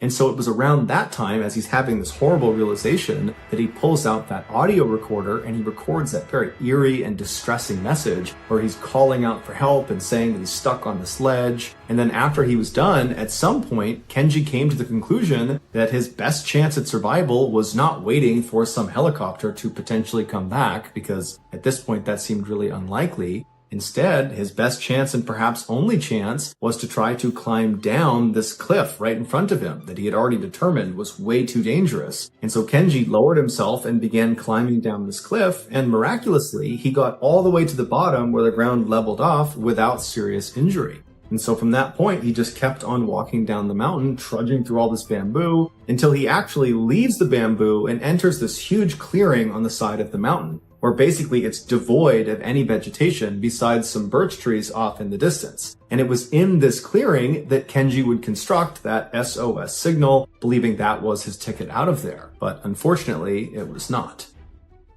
5 years later, after searchers had just located Kenji's backpack underneath the roots of that tree, they would go on to make that huge discovery that solved the 5-year mystery. And that discovery was a partial human skeleton laying nearby. And eventually that skeleton would be determined to be Kenji's. And at this point, the police said they were not suspecting foul play in Kenji's death. However, they did not release his exact cause of death. It's unclear if they just could not determine it or if they didn't want to release it publicly, but either way, we don't know what it is. And then after that, the police just closed the case and said, okay, we're done. But to the people who had been closely following this story, because this was a big deal at the time in 1989, they thought the police were kind of missing something. There was this obvious, huge discrepancy that they all figured the police were going to address at some point, and now it seemed like they weren't. And a lot of people felt like this is not a discrepancy you can just sweep under the rug. This is a really big deal. And that discrepancy was, how could Kenji have made that SOS signal? As a reminder, the 3 letters SOS that was found in that clearing, they were made with 19 birch tree logs. Each letter was 16 feet tall and 10 feet wide. And each log, each birch tree log that made these letters up, they were all about the same length and appeared to have been expertly cut, indicating they had been chopped with an axe or some other cutting tool. And where this SOS was actually located in that clearing, it was several hundred feet away from the other birch trees. So on top of the enormous effort that would go into cutting down 19 trees with an axe, and I can assure you that cutting down a tree with an axe or a hatchet is way harder than you think it is, Kenji would have also had to expend a lot of additional energy just dragging the felled logs over to the area where he actually built the signal. Basically, this was a gargantuan task that even for someone who was fit and healthy and strong in the best of conditions, they would still struggle with this. And so the idea that Kenji, after being missing in the wild for several days, he's probably dehydrated, he's famished, he's tired, he's sore, he's scared, he's in the worst possible shape you can be in, the idea that he pulled this off is kind of unbelievable. And in fact, the person who did Kenji's autopsy would say that Kenji was not physically capable of putting together that SOS signal. He was just too weak. And there's another complication to factor in. There was no axe or any other cutting tool found anywhere near the SOS signal, near the skeleton, near the backpack, nowhere. There was no cutting tool. So either Kenji did have an axe and somehow mustered the superhuman strength necessary to chop down 19 trees and then he built this SOS signal, in which case, why didn't the authorities find the axe? Or Kenji did not have an axe. In which case, why were there 19 perfectly cut birch logs just laying around in an area that virtually no one went intentionally? When the police just would not answer these simple questions about the axe, people began coming up with their own theories as to what happened. The most prominent theory was that Kenji was not actually alone. This would explain how he went about building that SOS signal. He had help.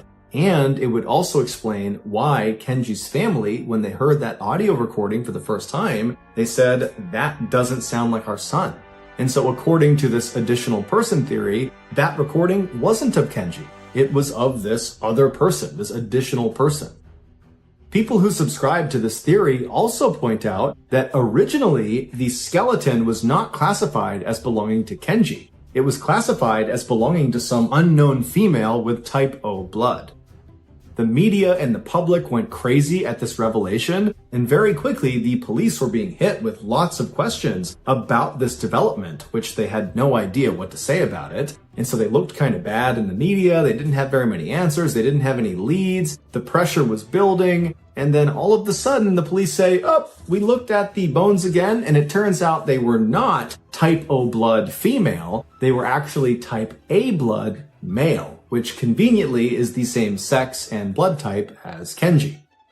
Some say this was a pure fabrication by police to very conveniently tie up all the loose ends of a case they were doing a very bad job solving, that in reality, those were not Kenji's bones. Kenji's still somewhere out there, we haven't found him yet, and those bones belong to some unknown female with type O blood, and she was the additional person. But the reality is, even if this additional person theory is plausible, it's highly unlikely it will ever be looked at seriously by authorities because at this point, the case is considered closed. So as of now, the only thing we can all say with certainty is that an SOS sign on the side of this mountain saved the lives of 2 men from Tokyo in 1989. But exactly who the sign builder or builders were and then what happened to them still remains a mystery for many people.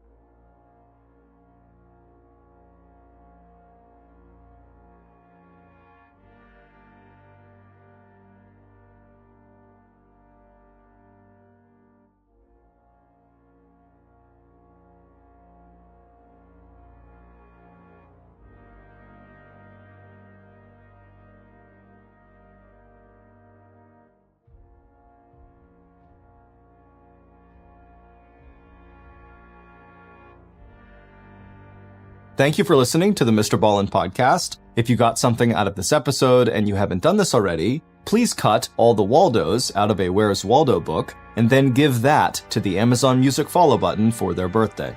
This podcast airs every Monday and Thursday morning, but in the meantime, you can always watch one of the hundreds of stories we have posted on our main YouTube channel, which is just called MrBallen.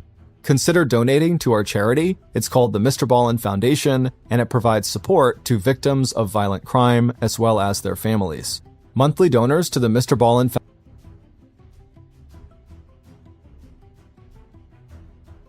On the morning of March 11th, 1900, 43-year-old Carrie Selvage stared out her bedroom window into the front yard of the building where she lived in Indianapolis, Indiana. The sun shined bright on her face, but it was surprisingly cold for March, and there was a chill in Carrie's room. She wore a heavy flannel blue dress and slippers, but she still shivered as she stood by the window. Carrie heard footsteps behind her. She turned and saw a young woman standing there. Carrie smiled, exposing her gold filling and several false teeth that she barely even noticed anymore. The young woman smiled back and then put her hand on Carrie's shoulder. To someone walking by, this might have looked like two friends enjoying the view outside the window. But that's not what was happening here. Because the building where Carrie lived was not her home. It was the Union State Hospital, a turn-of-the-century sanitarium, which today would be called a psychiatric hospital. Carrie was a patient, and the young woman standing with Carrie was a nurse, whose job was to keep an eye on Carrie basically all the time. And Carrie hated it here. Up until a year ago, Carrie had been a school teacher, saving money and building a life for herself. But over time, Carrie had become overwhelmed and sad, and she couldn't even explain why. She felt tired, but she struggled to sleep, and there were days when she just felt sort of frozen, like she couldn't leave the house. Doctors couldn't find anything physically wrong with Carrie other than some problems with her vision and her teeth. So, the doctors did something that was unfortunately pretty common at this time for women. They diagnosed Carrie with hysteria and told her family to put her in an institution. That was how Carrie had lost her teaching job and her freedom and ended up living here at Union State. Now, in Carrie's room, the nurse told her that she had to go check on another patient. She told Carrie not to go anywhere until she got back. Carrie nodded and watched the nurse walk out of the room and close the door behind her. Once Carrie was alone again, she turned back to the window and looked outside. Her eyesight was terrible, so the view was not clear, but she could still make out people down below on the sidewalk walking past her. They looked like little blurs, but she watched each one for as long as she could. She felt jealous of these people, out walking by themselves. Carrie desperately wanted to go somewhere on her own, where nurses and doctors weren't hovering over her every few minutes and telling her what she could and couldn't do. She pressed her face up against the window, picturing the city she had once known so well. The streetcar rolling down its tracks, people rushing off to work, or students yelling and laughing in the schoolyard. And as she was having these thoughts, something else suddenly popped into her mind. She believed there was one particular place where, if she could just get there, she could once again experience the freedom she longed for. Just then, Carrie turned away from the window and walked over to her door. She opened the door halfway and leaned her head out, making sure nobody was in the hallway. Once she was sure the coast was clear, Carrie took a breath, lowered her head, and walked out of her room.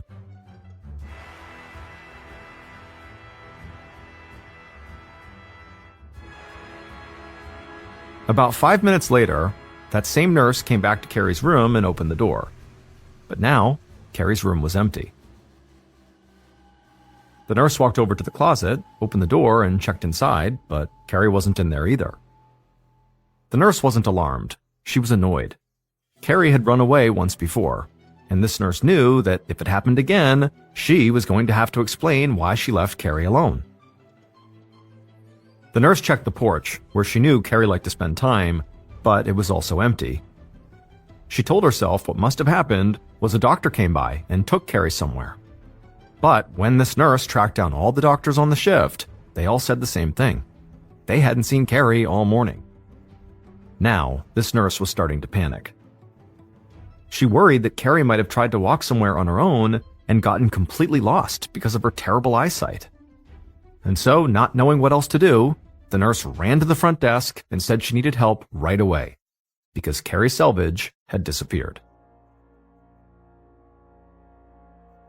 At 6 p.m. that night, so about 8 hours after Carrie had stepped out of her room, her younger brother Joseph walked into the lobby of Union State Hospital, and it was pure chaos.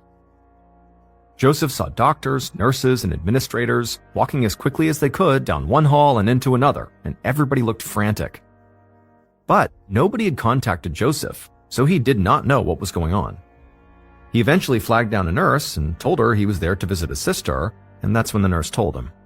His sister Carrie was missing. Joseph felt a pang of fear. He asked the nurse sharply what she meant. The nurse was clearly nervous as she explained that Carrie had wandered off. But she rushed to tell Joseph the entire staff believed that Carrie was probably still on the grounds, so there was no real need to worry. Joseph stared at the nurse with his mouth open. He was shocked. But more than that, he was mad. He had felt terrible for his big sister that she had ended up in this hospital in the first place, and he hadn't given up hope that she could maybe recover and return to the life that she had been building. He knew she was unhappy here, and now she was potentially in danger. Joseph collected himself enough to speak and said to the nurse, "Go get the police." Later that night, detectives Chauncey Manning and Adolph Ashe of the Indianapolis Police Department arrived at Union State Hospital. Both men wore dark, well-tailored suits and hats. They were experienced investigators and had worked as partners on a range of cases. The detectives quickly met with the medical staff, who gave them a rundown of Carrie's known movements. The detectives also found Carrie's brother, Joseph, standing in a common room by the porch. He had refused to go home and was insisting that he wanted to be part of the search. Because no one had actually seen Carrie leave, the detectives decided the first priority was to search the hospital itself, even though staff had already looked. So, with Joseph and several other hospital employees following them, Detectives Manning and Ashe checked every patient's room one by one, including the closets. Then, after they did not find Carrie, they walked through the common areas and offices, bending down to search behind every piece of furniture. And when that didn't work, lastly they searched the stairways and took oil lamps up to the attic. But again, there was no sign of Carrie. Finally, Detective Manning told Joseph that they couldn't do much more tonight, but he promised that they would resume and expand their search for his sister first thing in the morning.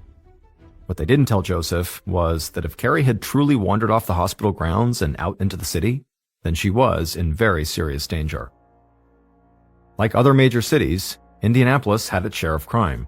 Pickpockets and thieves were common, and violence against women was a growing problem. Carrie would be an easy target. But beyond that, at this particular moment, the city was also dealing with a truly bizarre rash of crimes. A gang of grave robbers were digging up bodies and then selling them on the black market to hospitals and universities that use the bodies for medical research. And in some cases, if a fresh body was required, these gangs would take things into their own hands and actually commit murder in order to provide that body.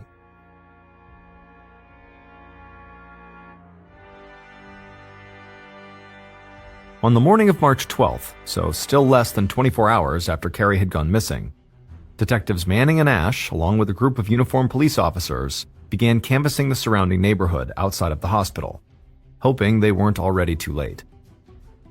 And pretty quickly, they began finding witnesses. A young boy who'd been outside at the time when Carrie had disappeared said he did see a woman in a blue dress, just like the one Carrie was wearing, running down the street right across from the hospital. And a woman who lived nearby said she'd also seen the woman wandering down the street a couple blocks away. Now, this information didn't make it any clearer where Carrie was right now, but it at least gave the detectives some hope that they were finally on her trail. So, the detectives wanted to get Carrie's image in front of as many people as possible. But back in 1900, reproducing photographs was not nearly as fast or easy a process as it is today. However, photography had recently become more affordable for people, and newspapers regularly ran photos along with their articles. So, the detectives met with Carrie's brother, Joseph, and got photos of Carrie that they could reproduce as cards to show people around the city. They would also put these photos in the local papers. In the week following Carrie's disappearance, Manning, Ash, and their team walked the city, knocked on doors, and showed Carrie's picture to everyone. But nobody else beyond those initial witnesses had seen her.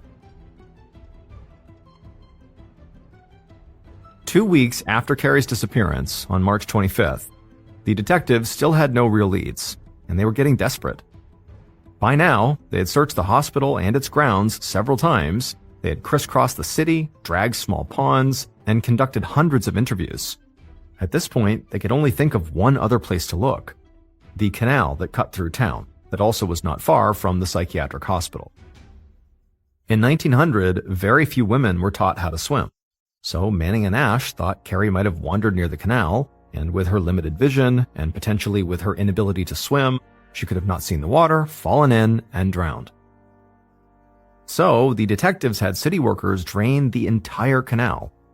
And then after it was drained, they led a group of volunteers through the mud looking for Carrie's body. But after hours and hours of searching, they hadn't found any sign of her. As more weeks passed with no new leads or evidence, the search began to lose momentum. Carrie's brother, Joseph, had started his own campaign, going to different newspapers and asking them to keep putting photos of Carrie front and center. Through his efforts, thousands of people had seen Carrie's photograph, which was a shocking level of publicity for the year 1900. Carrie's face was by now well known across the city. But despite all this, by April of 1900, so about a month after Carrie's disappearance, the newspapers and detectives moved on, and Carrie's case went cold. Joseph and his family never stopped believing that Carrie was out there somewhere, and so every so often, over the next several months, they would put an article in the paper with a message to Carrie in it, promising that if she came out of hiding, she wouldn't have to go back to the hospital. She could come home instead. But Carrie never did.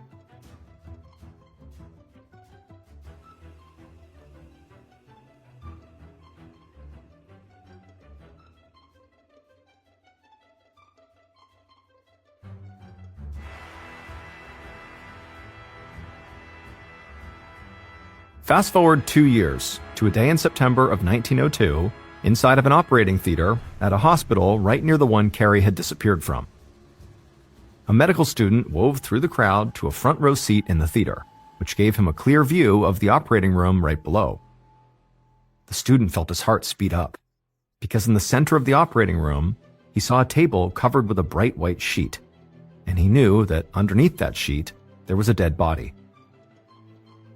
He and his fellow medical students had come to the operating theater today to watch a skilled surgeon dissect a real human corpse.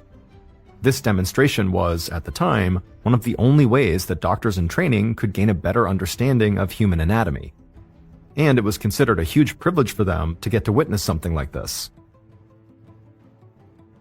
The sound of footsteps echoed from below, and immediately the audience fell silent. The student saw the surgeon approach the operating table, and he listened closely as the surgeon explained what they could all expect to see during this demonstration. Then the student watched as the surgeon stepped up to the operating table and removed the white sheet, revealing the pale face of the corpse underneath, with a gold tooth glinting from its open mouth. The student had expected to feel amazement when he saw the body, but instead, he felt an unsettling wave of déjà vu. Something about the corpse's face looked familiar to him, but he just couldn't place it. Then, suddenly, it just came to him, and he yelled it out without even meaning to. "It's the missing woman!" he shouted. Some of his classmates laughed uncomfortably, thinking maybe he was making a very bad joke. But the surgeon called for quiet and asked the student what he was talking about. The student stood up and said he would recognize that face anywhere.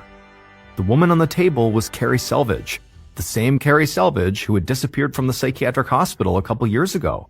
Her photograph had been plastered all over the city. Suddenly, all the other students in the operating theater all began talking at once as they leaned forward to get a better look. They all remembered the missing woman, whose brother had given what felt like 50 interviews. And they agreed the corpse on the table looked just like Carrie, down to the gold tooth. Eventually, the surgeon called out to the students to quiet down and clear out of the operating theater. The surgeon had no idea if the med student was right, but he was not about to continue with this demonstration until he checked.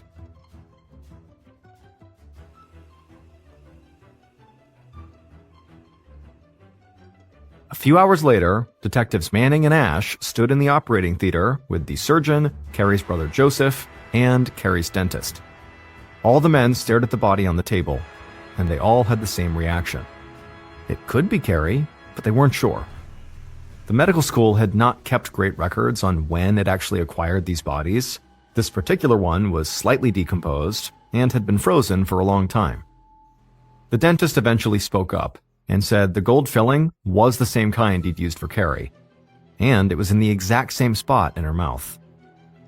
At this, Detectives Manning and Ash walked away from the table and huddled together in a corner to whisper to each other, occasionally taking a look back to make sure nobody, especially not Joseph, was listening. They did this because what they were discussing was incredibly upsetting. Manning and Ash knew that medical schools and hospitals had a hard time acquiring dead bodies for research through legal means, so these institutions often turned to the black market and grave robbers for their supply. In fact, during the initial investigation, they had worried that Carrie might have been the victim of grave robbers, who were known to occasionally commit murder in order to increase their supply of dead bodies. Now, the detectives knew they were going to have to step into this dark, bizarre world of grave robbers to get answers. And there was one man in particular they were going to have to talk to. His name was Rufus Cantrell, but the media and the police called him the King of Ghouls. Rufus Cantrell was actually already in jail, so it was easy for Manning and Ash to find him.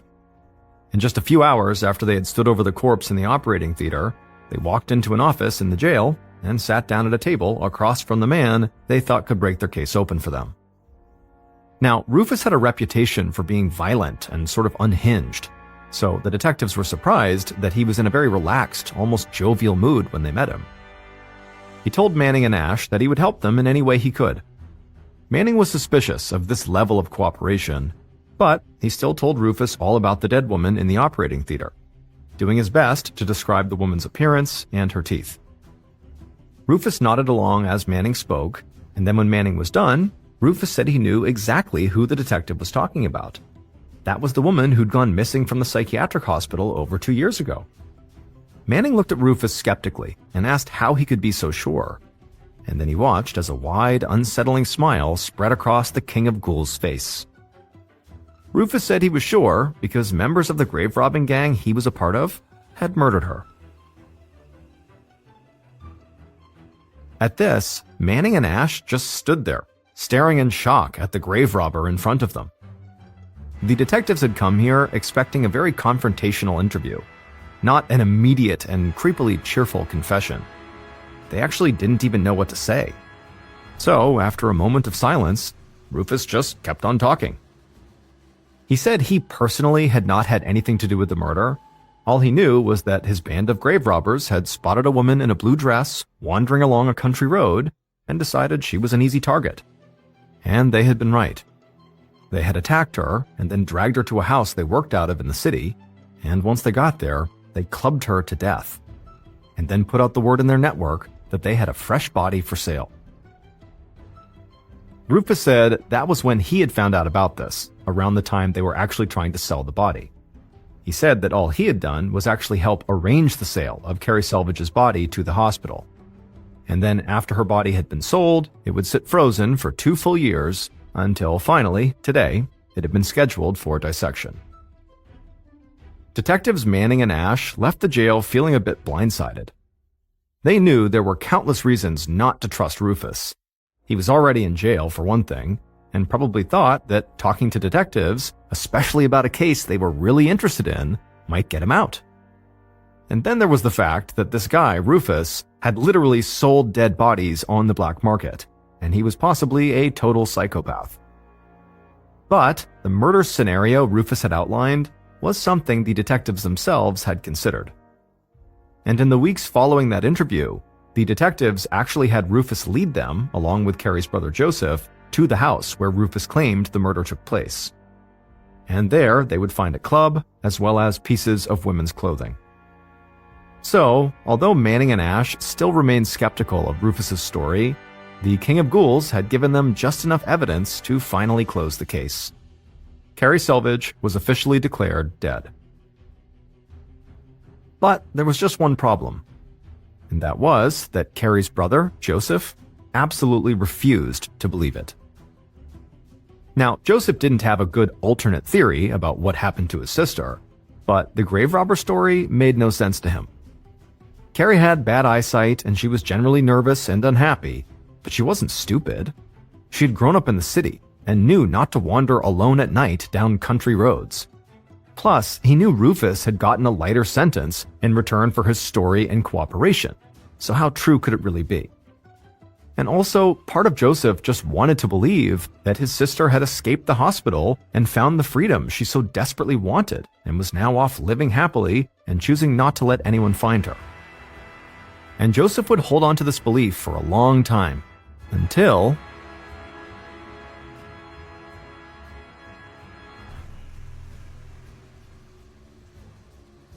on April 26, 1920, so over 20 years after Carrie's disappearance. On that day, Joseph got an urgent and confusing telephone call from the police at his home. An officer said he'd heard from a construction company that was working on a building in town. It was an orphanage that they were converting to an automobile repair shop, and this construction crew had found something that Joseph just needed to see.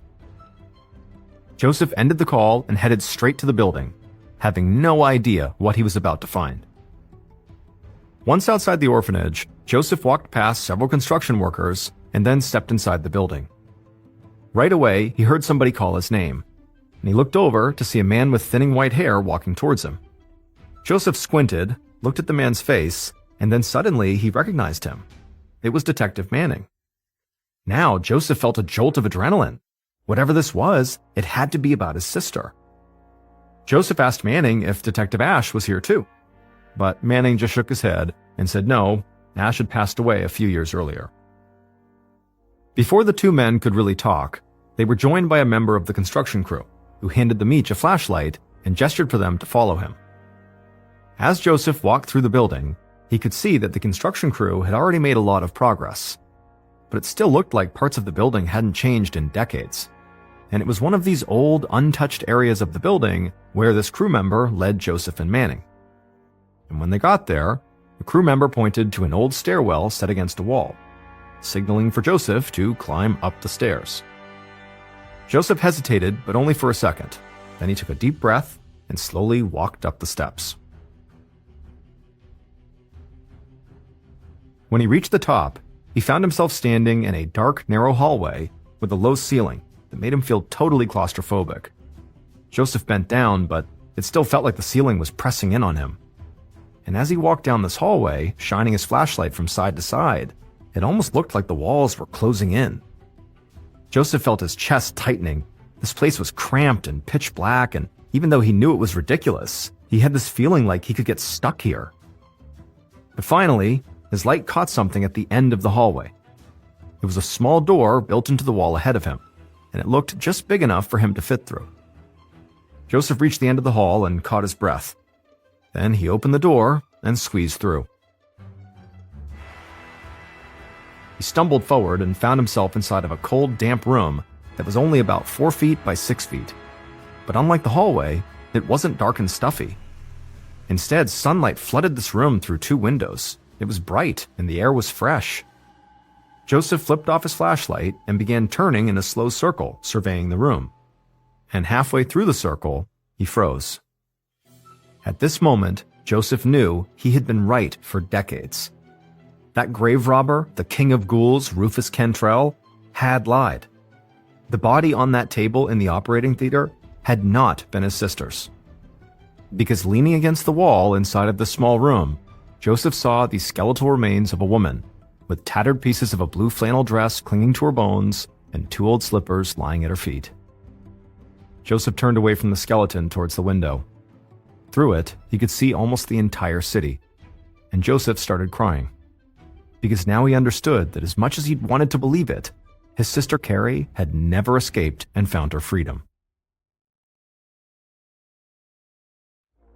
because it would turn out that the orphanage that Joseph had come to, where he climbed the old stairwell and found his sister's body, had once been the Union State Hospital, the psychiatric institution where Carrie had been committed.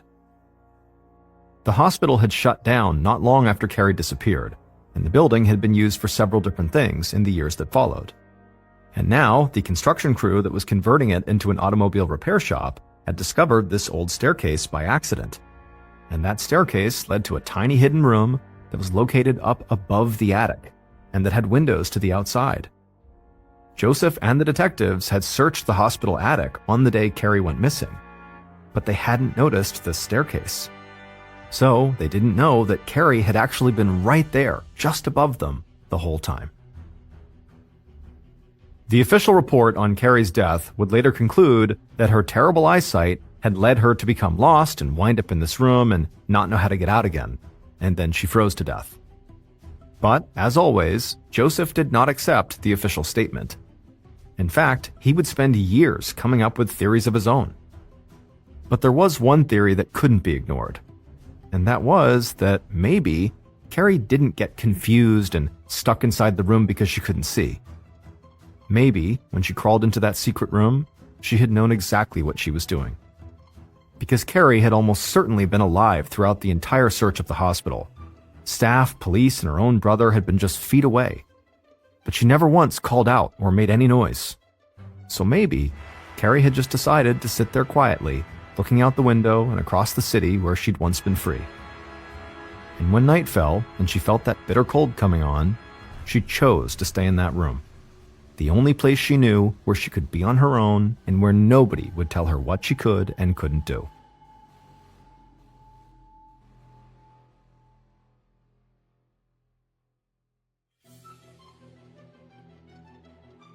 On April 30th, 1920, 4 days after the discovery of her remains, Carrie Selvage was buried next to her mother and finally laid to rest. As for the two witnesses who said they had seen Carrie basically right after she had gone missing, running down the street, had simply been mistaken. And the dead woman who had been on the operating table at the Westside Medical Clinic was never identified.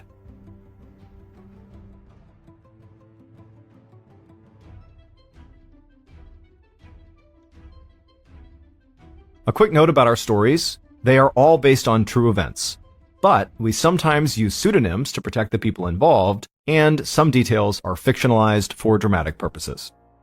On August 2nd, 1963, 4-year-old Bobby Panknin, along with his two older brothers and his two parents, headed off to a camping resort on Deep Lake in Washington State. The following day, Mrs. Panknin, whose name was Edna, decides she wants to take her three sons down a logging road that was right behind their campsite that she had heard fed out to this beautiful little waterfall that she thought her sons would like to see. Edna gets the boys ready, she says bye to Mr. Panknin, and then she and her sons take off down this logging road. And as soon as she's on the road, it occurs to her that it's totally overgrown, the grass is really high, it's rocky and bumpy, and she's thinking to herself, there's no way any vehicle is getting down this road, and probably there's been no vehicles on this road for a very long time. This is a very isolated place on this campsite. So they walk for a little ways on this overgrown logging road until they see there's a turnoff that leads down to the water and this little waterfall. And so right away she saw there was all this brush they were going to need to walk through, and the ground looked pretty rough. And Bobby, her youngest, the 4-year-old, he didn't have shoes on. He was going through a phase where he refused to wear shoes. And so it hadn't really mattered the entire duration of walking up the road, but it seemed like this might be too much for him to walk on. And so she told Bobby to wait on the road, and she told her other son, Jimmy, the 6-year-old, to wait next to him. Those two would stay on the road together while she and Bill, the 10-year-old, would go past the brush, go down to the water, check it out for a couple of minutes, and then she would come back, she would pick up Bobby, and Jimmy would come along, and then they would go down and look at the water, and then they would leave. Bobby didn't seem to mind, so he just sat on the road, and Jimmy was a little bit frustrated that he couldn't go with the first group, but he sat down too, and Bill and Edna took off past this brush down to the water. Now the distance between where Bill and Edna and where Bobby and Jimmy were was only about 10 feet. There was just this brush right in the middle of them that did obscure their view. They could not see each other, but they are very close to each other. And so Jimmy is sitting next to Bobby, and he's getting increasingly more and more restless. He wants to go down and look at the waterfall. He wants to be down there with his older brother and his mom. And so at some point, he just can't take it anymore. And Jimmy does something that to this day, he regrets every single day. And that is he got up and left his brother. He went through the brush down to where Bill and Edna were. And as soon as Edna saw him, she was mad at him and she goes, "What? You left Bobby up there? Come on." And so they turned around after about 60 seconds and went right back up. And when they got back, Bobby was gone. And at first, they're not like, "Oh my goodness, someone's abducted Bobby," because there's no one on this road. They'd come up here and recognize that it's very remote, it's isolated, there's no cars that come through here, they hadn't heard anything. And so their first instinct was, okay, he probably got up, and is behind a tree, or he walked down the hill over here, or he's nearby. And so they're yelling for him, they're walking around, and no one's panicking yet. In fact, really, Edna was just annoyed with Jimmy that he had left, Bobby, and that he's to blame right now, but it's just an inconvenience at this point. But after a couple of minutes, when they can't get Bobby to yell back where he is, they start to realize they might have a problem here. And so Edna becomes more panicked and she's yelling at the top of her lungs for her son. She's having her other two sons go look down by the water, go look over there, but there's no trace of him. And they can't believe it. It didn't make any sense because, he's 4, he's got no shoes on, they didn't hear anything. How could he be gone? But he was gone. And so finally, after a couple of minutes, Edna rounded up her other two boys and they ran all the way back to the campsite where they got Mr. Pankman and they hailed the police, and very quickly, a big search was launched up on that logging road.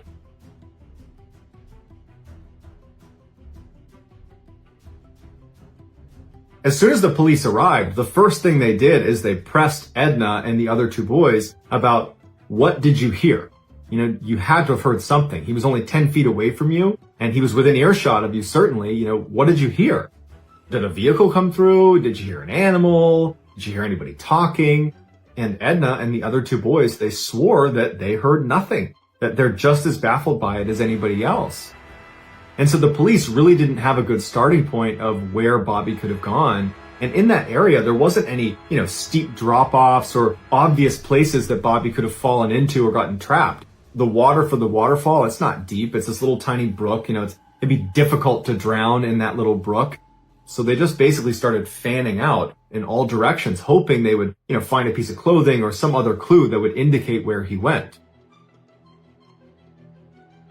After 3 days of searching that yielded nothing, they finally brought in a bloodhound to try to find him based on scent. And so they had the dog smell one of Bobby's shoes, and the dog immediately seemed to key in on his scent in the area where Bobby had gone missing. And the dog turns and starts running up the logging road away from the campsite, so farther into the forest. And it runs for almost 2 miles. And it never seems to waver. It's clearly picked up Bobby's scent. And it stops at this fork in the road about 2 miles away from where Bobby had gone missing. And it keys in on this one area right at the fork where there wasn't anything significant. It was just this bare patch of dirt. And so the police, they uncover the dirt a little bit. There's nothing there. They're looking around the area. That there's no indication that Bobby was ever here. So they give the scent back to the dog. And again, the dog just keeps tracking to this one section in this fork in the road. But they didn't know what to do with that information because there was nothing there.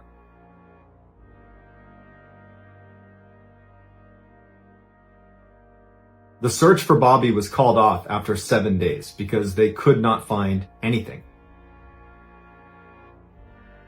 And so the lead investigator came out and did this press release where he basically said, "We have no idea what happened to Bobby. However, we do think he was abducted." And his reasoning for this was pretty straightforward. Bobby was a young kid that had no shoes on in an unfamiliar forest, and he was only out of eyesight for 2 minutes. So how far could he really have gotten?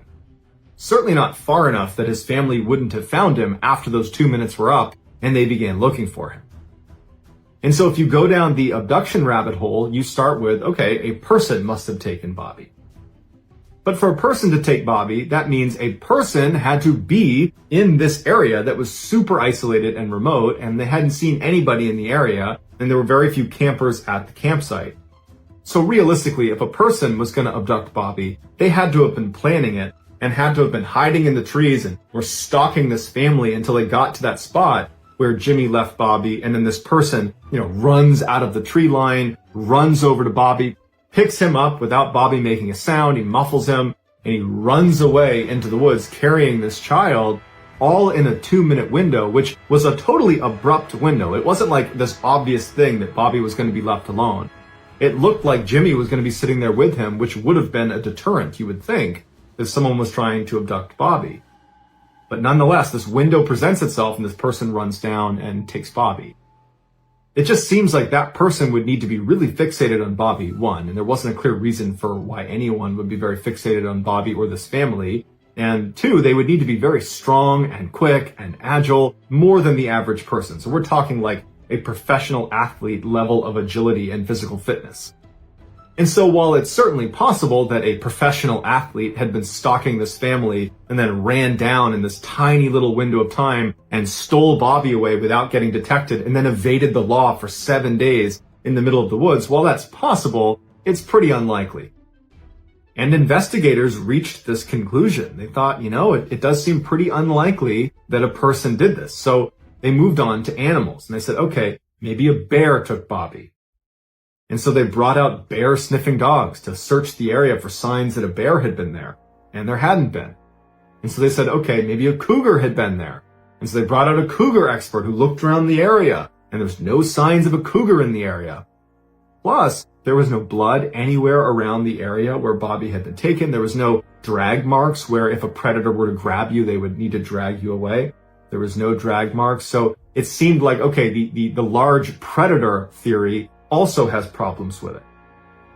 And so the next theory offered up was, well, maybe a giant eagle swooped down and picked Bobby up and flew him away, which would account for why maybe it was quiet and there was no drag marks, there was no blood, and why he's just gone. But that was when authorities said, okay, we clearly have no clue. And so that's why they gave the press release and basically said, we just don't know. And so while we probably will never know what happened to Bobby, it does seem likely that something took him. And whatever that something was, it was intelligent, it was fast, it was strong, it was agile, and it had been watching that family. Because as soon as that 2-minute window presented itself, where Jimmy was gone and Bobby was vulnerable, it swept in so fast that no one heard it, no one saw it, and it took Bobby somewhere and did something to him. And whatever it did, it probably wasn't good.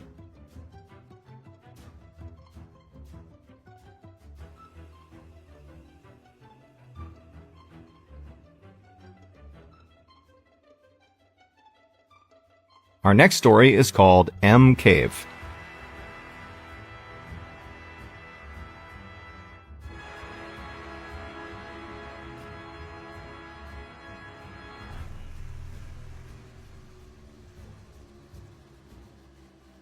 In 2014, Kenny Veach was an avid long-distance hiker that spent lots of his time hiking around the Mojave Desert in search of caves and abandoned mine shafts to go check out. Sometimes he'd bring his girlfriend with him, but most of the time he was on his own and he would stay out for a couple of days at a time. Kenny was constantly on YouTube watching hiking videos and anything to do with the Mojave Desert. And Kenny was a regular commenter on all of those types of videos. In June of 2014, Kenny must have watched this video called Son of an Area 51 Technician because he had left this comment where he was telling the community that had watched this video that he had had a very strange thing happen to him when he was out hiking near Area 51. For those that don't know what Area 51 is, it's a highly confidential United States Air Force installation that is frequently looped into alien conspiracy theories. Kenny goes on to describe this strange event, and he said he found this cave entrance on the side of this mountain that was shaped like an uppercase M. As Kenny walks up to enter this M-shaped cave, he said his body started to vibrate, and it stopped him in his tracks. And he said he didn't know what it was, but as he walked closer and closer, his body just continued to vibrate to the point where he said he just had to turn around and leave. That he knew something was wrong with this cave and he could not go inside. And so he said he turned around and he left. His comment got a lot of traction on this video, and a lot of people jumped on and were like, well, I don't really believe you, one, but if that is true, you gotta go back. You gotta go back there and explore it. You gotta document this. Whatever this is, we want to know what it is. They were basically egging him on to go back and check it out. Kenny responded to his critics and said, "I'm telling you the truth. I know what I saw. This cave was different. I go out in the desert all the time looking for caves, and I go in them. That's what I do. This one was different, and that's why I didn't go in it." But people just kept egging him on to go back and check it out and to film it, show documentation of this thing. And so finally he agrees.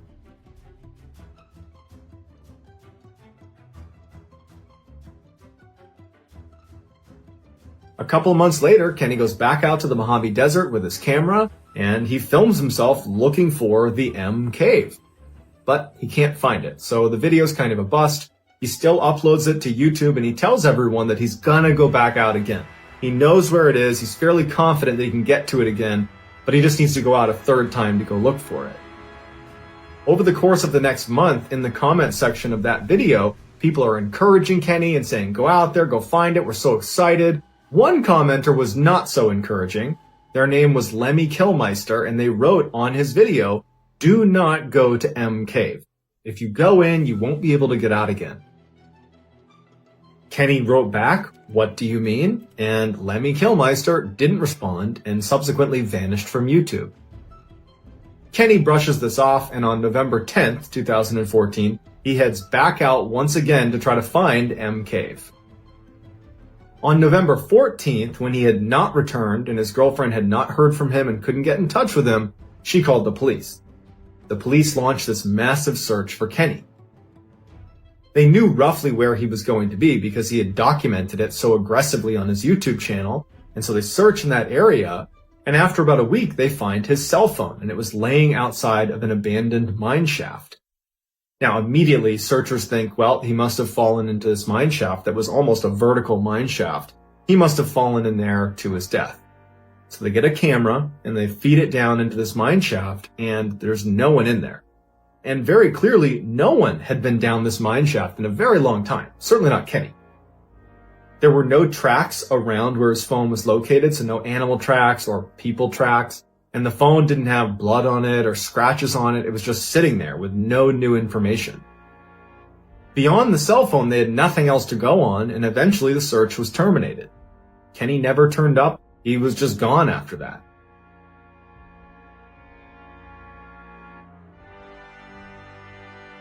While it's pretty easy for people to chalk up this whole M Cave thing as total nonsense and that they believe all that happened is Kenny went out into the wilderness of the Mojave Desert and ultimately got lost and died, and that's fair, I do want to offer up one thing about his description of being near the cave, that first time he saw it. He described his body vibrating to the point where he couldn't go any further and he had to turn around and leave. The United States military uses these things called access denial systems around their highly classified installations. Anywhere where you cannot risk someone getting in, like a fence isn't good enough, they use these machines that fire beams at people that get too close. They're non-lethal, but it's like being thrust inside of a microwave. You feel hot and really uncomfortable, and you turn around and you get the heck out of there. The fact that Kenny was right near Area 51, a highly confidential area, regardless of alien conspiracies, it's a known highly confidential base. And he's discovering this strange cave entrance that doesn't look like other cave entrances, and he's walking up to it describing basically what it feels like to be hit with an access denial system. It makes you wonder, did he discover some secret entrance to some secret base? Or is this a bunch of crap and he just got lost in the desert and died? We don't know. But what we do know is that his search for M Cave probably ended his life.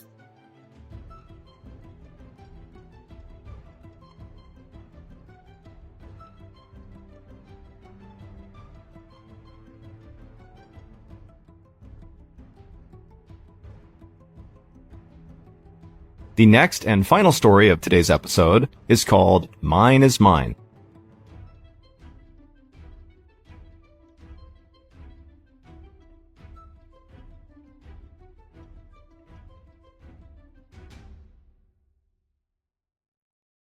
On an early morning in August of 1931, an 86-year-old man carrying a massive backpack limped into a supply store in the tiny town of Alvin, British Columbia, Canada.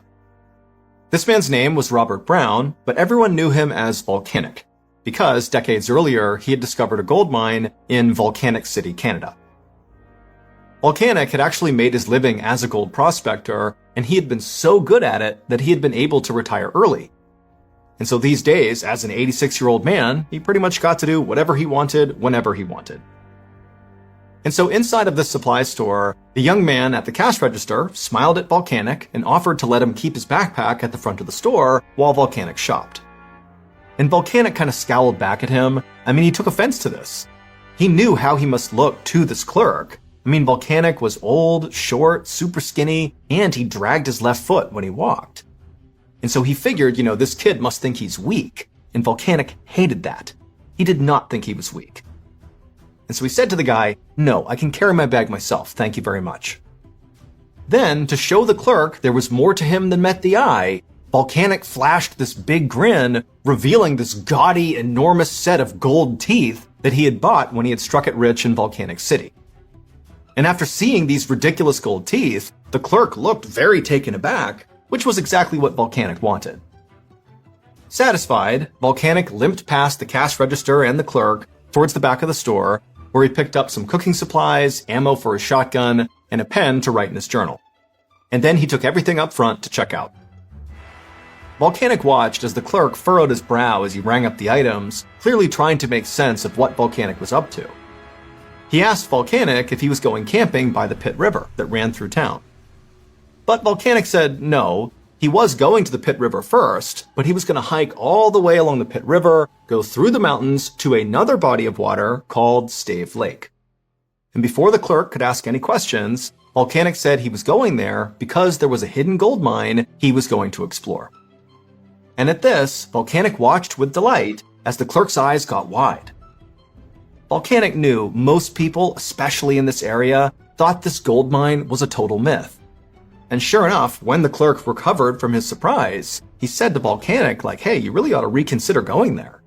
The clerk said he had seen plenty of people come through his shop on the way out to go try to find this mine, but nobody ever came back saying they had found it. In fact, he said that some of these people didn't come back at all. At least 2 people had died because the hike to Stave Lake was miles and miles through extremely dangerous terrain. Volcanic waited until the clerk was done lecturing him, and then he leaned over the counter and he whispered to the kid that he was different. He had a secret that would allow him and only him to find that mine successfully. And when he did, he would come back to the store and he would lay the gold down right on the counter just to prove it to him. Then Volcanic left a handful of cash on the counter, he gathered up his supplies, flashed one more gold-toothed smile, and then made his way out the door.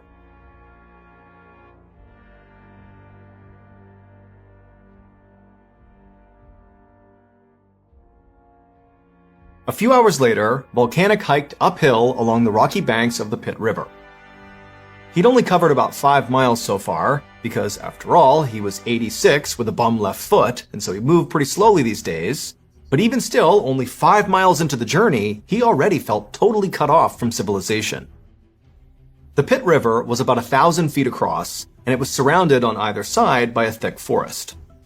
Volcanic was hiking parallel with the river, with the water on his right and the trees on his left. It was a stark and isolated setting that would make most people feel small and vulnerable.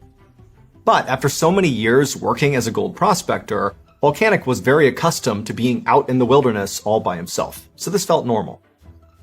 Now, of course, decades had passed since the last time Volcanic was a gold prospector, but even now, at his old age, he still felt like he was the skilled outdoorsman he once was. Volcanic kept on hiking uphill, staying close to the shore's edge, until the sun began to set.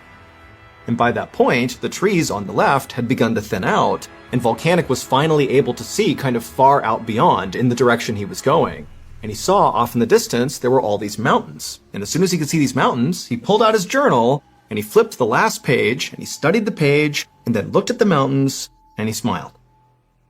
It was going to take weeks to reach the gold mine, but he knew he was going the right way. Because on that last page of his journal was a map. This map was the secret that Volcanic had told the store clerk about. It was the thing that was going to allow Volcanic to reach that gold mine where so many others had not. Volcanic had actually drawn the map himself several years ago. Back then, he'd been panning for gold in northern British Columbia when he had run into this indigenous woman in the forest. And this woman was deathly ill, and so out of the kindness of his heart, Volcanic had given this woman some healing herbs and then stayed with her for days until she was nursed back to health. And this woman had been so grateful to Volcanic that she had told him a secret. She told him that the legendary gold mine out near Stave Lake was absolutely real. And she said she knew this because her father was friends with the guy who discovered it. The man's name was Slumac, and she said he would go into the wilderness for days at a time, and then when he came back home, he'd come bearing these huge gold nuggets as big as chicken eggs. And not only did this woman tell Volcanic about this mine, she gave him directions to it. And so as she did, Volcanic took notes in his journal and then used those directions to construct the map. However, before Volcanic parted ways with this woman, she gave him a warning.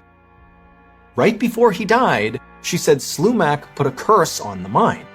And so now, if anybody tried to reach the mine, the forest itself would stop them. And so now, standing in a clearing beside the Pit River, Volcanic thought back to that warning. He wasn't afraid of what she said, but just to be safe, he figured he would spend as little time as possible in the forest, and any time he needed to pitch his tent along this journey to the mine, he would do so as far away from the tree line as he could. This was actually Volcanic's second attempt at trying to reach this gold mine. 5 years earlier, he had attempted this exact same hike. On that attempt, despite Volcanic reaching the shores of Stave Lake, which apparently was right near the entrance to this gold mine, he had to stop because he got a severe case of frostbite on his left foot.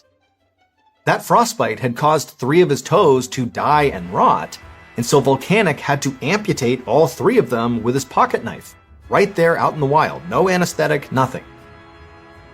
And so this is why Volcanic had to turn around on that attempt, and it's why he now walked with a limp. And Volcanic had to admit that the fact that he had been forced to literally cut off his own toes did make it seem like he had become a victim of Slumac's curse. But he also knew that it didn't take a curse to make the Canadian wilderness dangerous. He just should have worn thicker socks.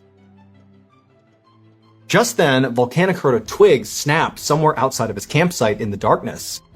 And so instinctively he shot up, he grabbed a shotgun, and he turned towards the sound, half expecting a bear to come charging out of the woods. But after standing there for several minutes, nothing came out of the forest, and eventually all Volcanic could hear was the gentle sound of his fire and the river. The forest was totally still. As his heartbeat slowed down, Volcanic told himself that, the sound he heard must have just been a rabbit running through the forest, nothing to worry about. And so he lowered his gun and steadied his breathing, and he looked at his fire and he gave half a thought to just leaving his campfire burning, just in case he heard something else, he'd have some light to go out and see what it was. But he thought he was being kind of paranoid. And so he grabbed some water and put out the fire, engulfing him in darkness, and then he climbed into his tent and fell asleep.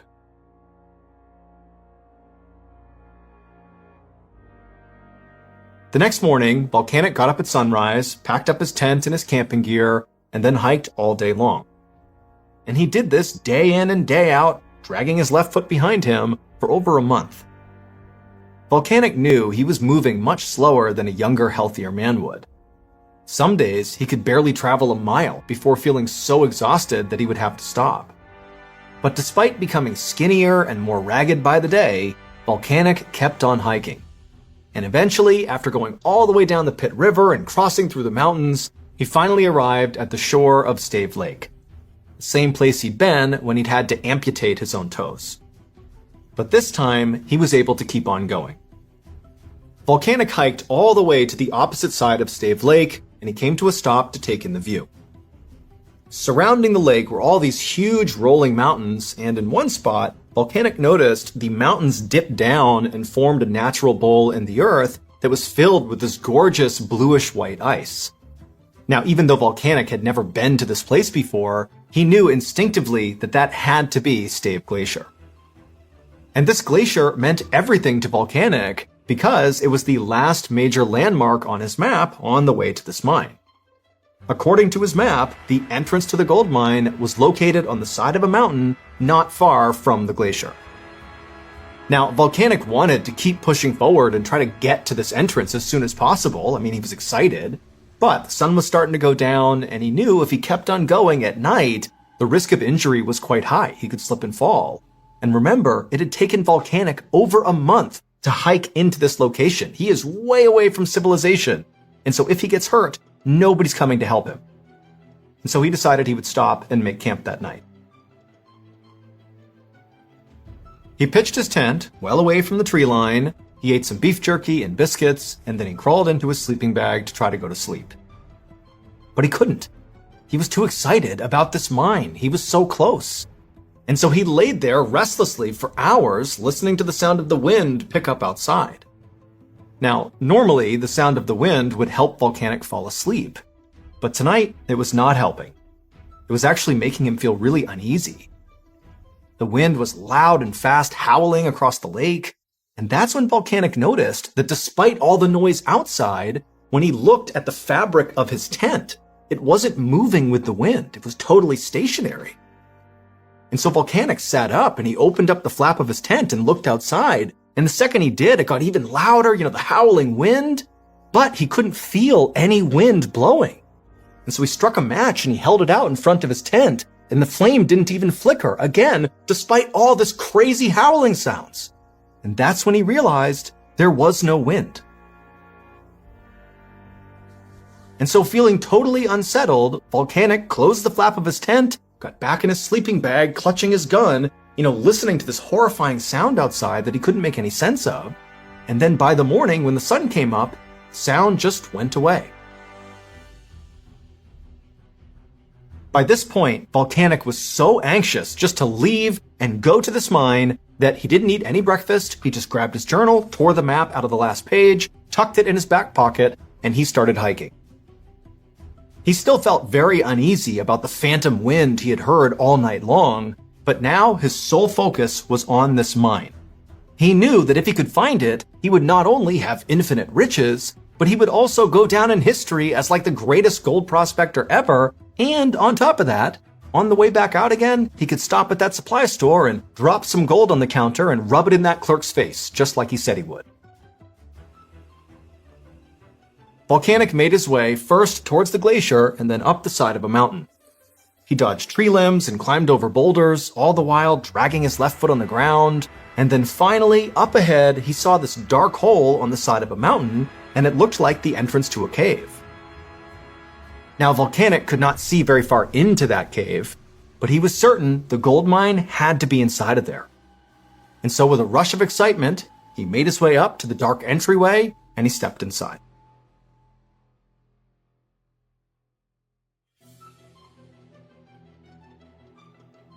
Two months later, on November 2nd, 1931, that store clerk back in Alvin looked out the front window of his store and watched the snow begin to fall. A blizzard was coming in, and all this clerk could think about was that strange old man with the gold teeth who had wandered off into the wilderness 3 months earlier. Now, the old man had told the clerk that he would stop by the store on his way out to prove he had found the gold. However, the man had not returned. And so the clerk wasn't sure if that was because, he was too embarrassed because he hadn't found the mine, or if maybe he had gotten stuck out in the wilderness. But either way, the clerk just had a bad feeling that, something bad could have happened to that guy. And so just to play it safe, the clerk grabbed his jacket, he left the store, and he went to go find the local game warden to tell him what was going on.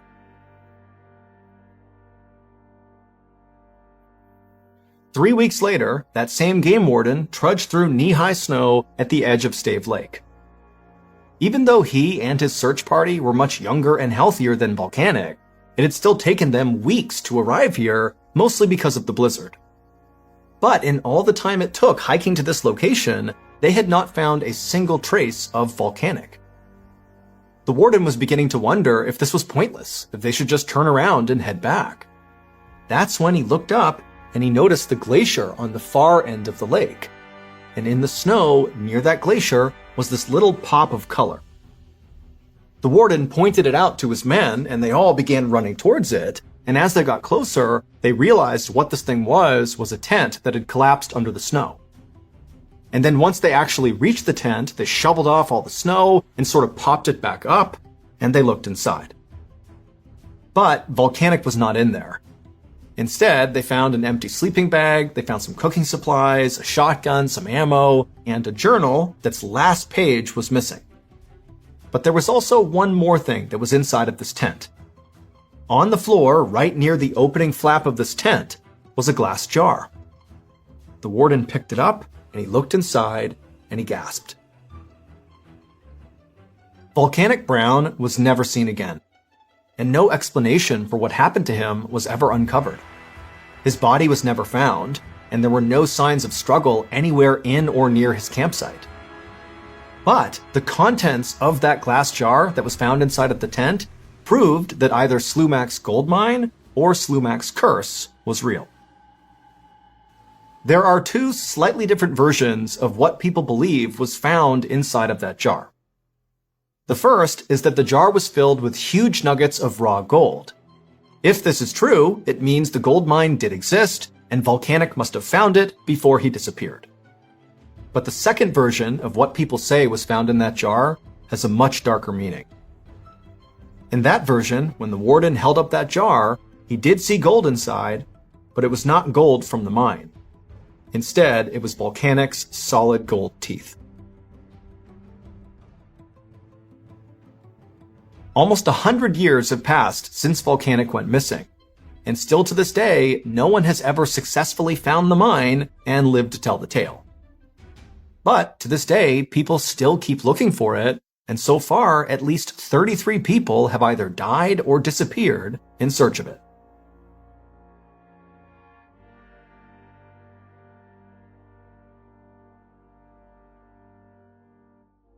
A quick note about our stories. They are all based on true events, but we sometimes use pseudonyms to protect the people involved, and some details are fictionalized for dramatic purposes.